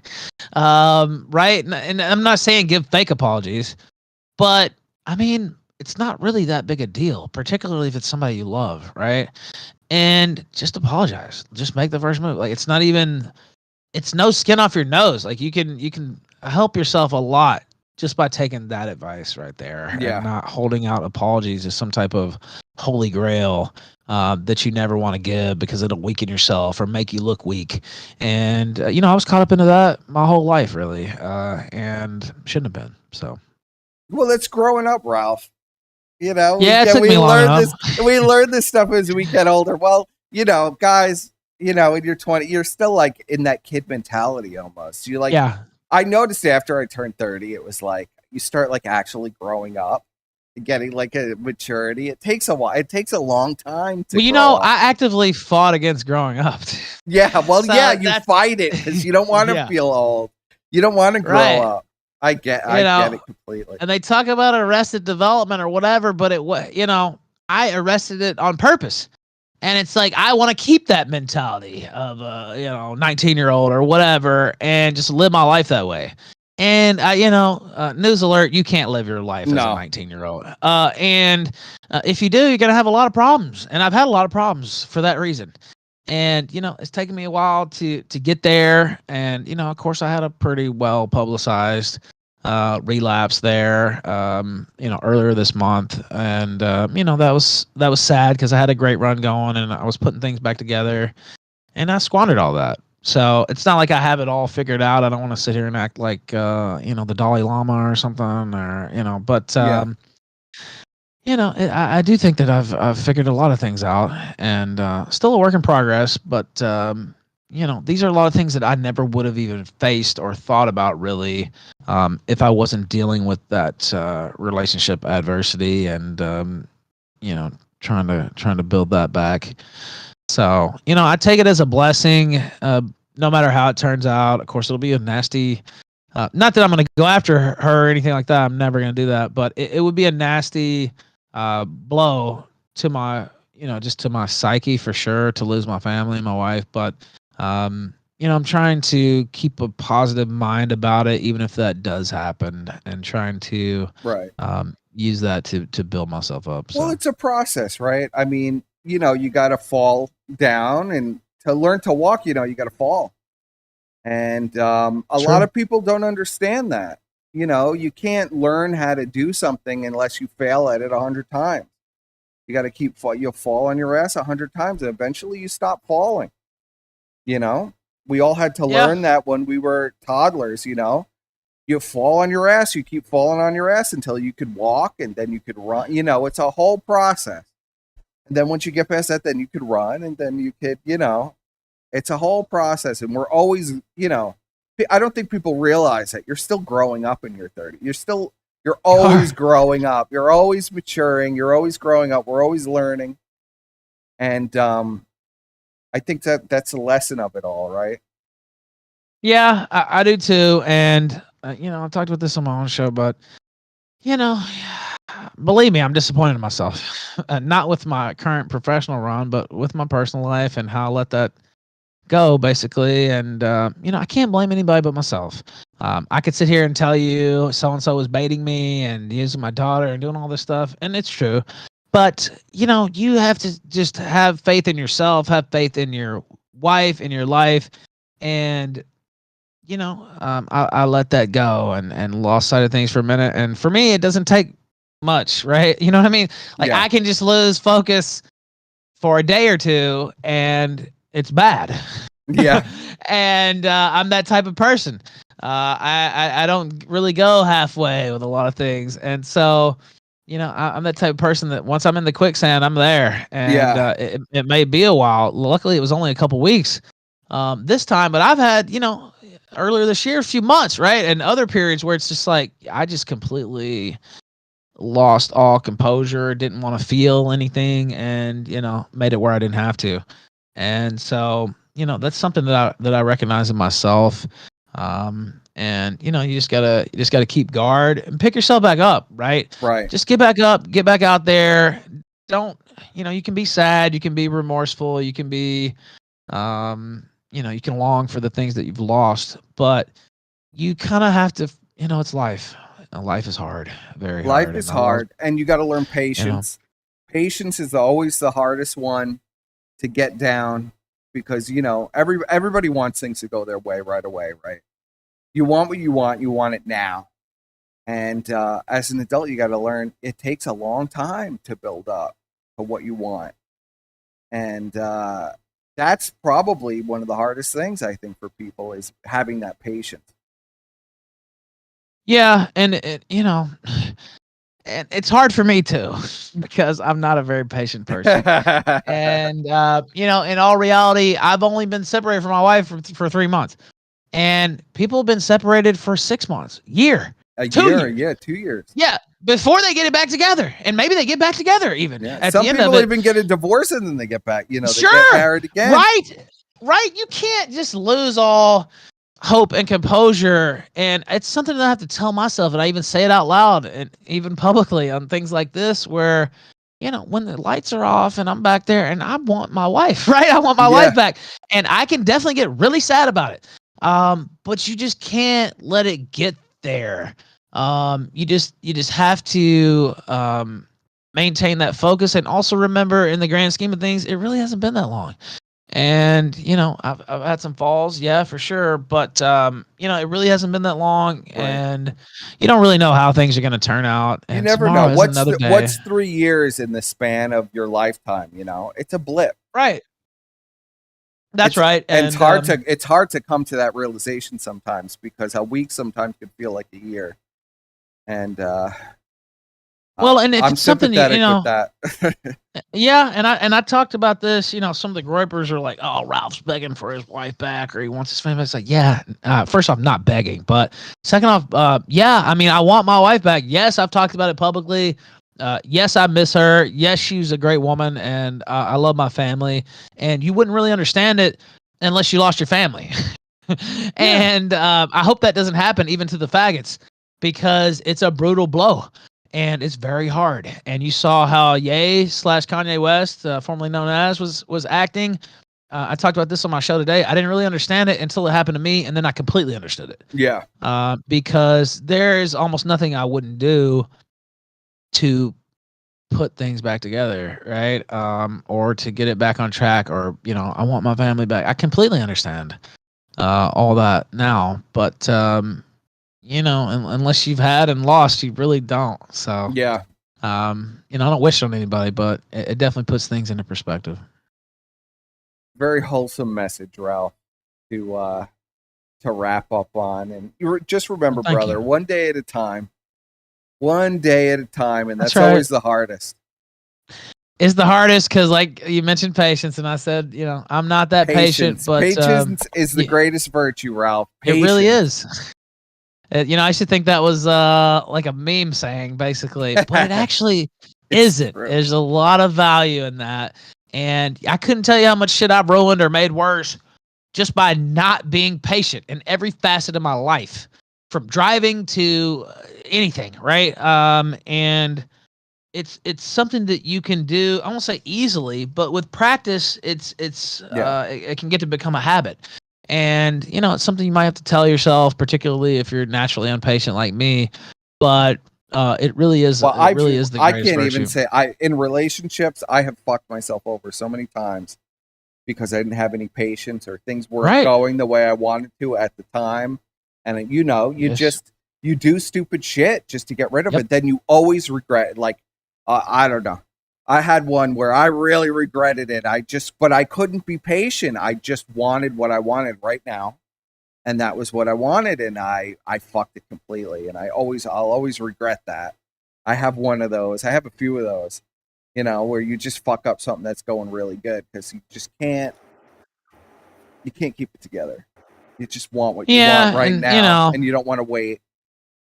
Yeah, or you think things are going worse than they are, and you end up making things worse with the choice that you make, it's happened to me many times. Or somebody's available when you're waiting for and then you fuck it up completely. Yes. You just completely fuck it up in a moment of, Well, even what happened to me this past, earlier this month or whatever, it was like things are actually going pretty good. Yeah. And, you don't have what you want. You don't have your family back, or you're not doing what you're doing for the right reasons, the sobriety and stuff like that. And so it doesn't fully take hold, right? Even though I've been sober for almost 70 days, it was like, well, I wasn't doing it for me. And I know that's like a cheap saying too, but it's actually true. You have to do it for yourself, and not to try to like get something back or convince somebody or this or that, because once you fall back down into those bad feelings again, you'll step out of pocket. And it happened to me. It can happen to anybody, but you just gotta keep your maintain frame, I guess, to use the phrase. So. Keep your cool, be patient. And this is a lesson for all the Groypers. You can't stay 20 years old forever. You're getting older every year. You're getting older every second, every minute, every hour. You're getting older, and you need to learn, and you need to grow up. You can't stay 18 forever. It's just not going to happen. Yeah. Or else you don't want to be like Teddy. You don't want to be like Teddy Feezer. Yeah, you don't want to be No phasing. But yeah, I mean, I think that's probably a good place to leave it. But I it's something I've learned the hard way. So I do like I feel like I've taught some lessons on my show, both like through good acts and bad acts, but through the second acts too, right? Through the returns, through the pick up from this, or your mom died and you keep going. And I had a divorce before, and she was my collaborative partner then too. And I wanted to go away, right? I didn't want to face all that. I knew what it was going to be. but you just have to face it. And particularly if you want to be in this business, this is not for the. Faint of heart. Yeah. I was looking for that phrase. That's exactly right. It's not for the faint of heart, and there's a lot of great things about it, and I love it. But there's a lot of hard things about it too. And if you want to be a public figure, if you want to be in this business, it's probably going to be tough. And you might as well plan on being tough. So I've had some stumbles, but I've had some great pickups as well. So it's been a lot of fun the last couple weeks. I feel like I feel like I'm back to the old show really, and I'm gonna continue trying to do that. So it's been a pleasure. It's been great having you guys be a part of it. So and I thank you for having me on here tonight. Yes, it's been a pleasure, Ralph. Yeah, no, thank you, Ralph. It's been great. It's been great. Great interview too. I think this is very wholesome. I like people to see you as like the real guy. It's good to break character every once in a while and be just a real guy. I think sometimes I'll let my guard down here and there on my show, but yeah. I don't usually talk this in depth about it really. And it's funny you mentioned that. I didn't mean to cut you off, but I was talking to Julian. He was running Odyssey, and he's like, you should make people. They've dehumanized you basically, and so they don't even really see you as a person. No, a lot of these people attacking you. And I was like, well, yeah, no. Like, what do you do about that, right? And he's like, well, show them you as a person, basically. Yeah. Remind them you're a human being. Yeah. Right. And it's hard. It's hard to do, but it's necessary, and I think it's very rewarding too. So I thank you guys for having me on here tonight. I thank you, Ralph, for coming on. Thank you, Ralph. Yeah, it's been great. Yeah. Thank you very kindly, and I look forward to more adventures. Yes, as we continue in the second half of the year. So I'll talk to you guys soon. I'll talk to you soon. All right, I'll take it easy. All right, you have a good one, Squire. Thank you, Perspicacity. Thank you. Yep. See ya. Any final words, Squire, for the audience before we wrap this up? I mean, that was a great interview. I honestly wish we could go over more stuff, but Ralph only had a little bit of time to give us tonight. Like, I definitely think more of these. Kept him way longer. I kept him way longer than I was supposed to. It's supposed to be an hour. I can't complain. I mean, I'd love to hear more because I'm curious to know, like, some other things, like, some Gamergate lore and some other, shit. Well, Ralph, I'd love to have you back on. We've powwowed for many years in the background that we wanted to do an interview with you about various things. And, a certain individual that we used to be acquainted with really wanted to do this interview. Well, sadly, used to be acquainted with. We're still acquainted with him. He's just, I don't know. Oh no, I'm not talking about Adam. I'm talking about the other. Oh yeah, Ashton. Yeah. Yeah. Well, that's probably never gonna happen. No, sadly. Also, I love him. Pray for Coach. Pray for Coach. Chat, pray for Coach tonight. Light a candle, whatever you got to do. Hopefully, we'll hear from Coach within 12 hours? He said. Yeah, in the morning. 6. It's already been 6, so hopefully, we'll hear from him soon. Yeah, probably in the wee hours of the morning. I'll keep an eye out. I appreciate. Yeah, it's all right. Yeah, it did kind of drift, but you know what? Good interviews always do drift into other things. I appreciate everybody. Everything always drifts with me. Listen, we're in the Percip zone. I appreciate everybody coming out to watch. I think we had almost 400 viewers at the peak. It's fallen off, but it's pretty late. It's not bad. Well, it is late, yeah. I mean, we did kind of go a little late. I appreciate everybody coming out. I appreciate everybody fighting in the chat and having fun. And hopefully you'll join me next time on our next adventure, probably over the weekend. Yeah, what are we going to... Oh, I mean, who knows what the next show is going to be. Who knows? There's so much shit going on. I mean, how a coach might literally just invade the Ukraine from Hungary and just, like, decapitate Zelensky or some crazy shit. Who knows what's going to happen? Yeah, but who knows? It's been fun. It's been a crazy day, and you know what it means. When the Monday's crazy, that means the whole week is going to be nuts. So keep an eye out, keep an ear out. Believe. Yeah. I want to believe. believe. Watch the skies. Watch Trust the no skies, one. and trust no one. Good night, guys. Jews. Cheers.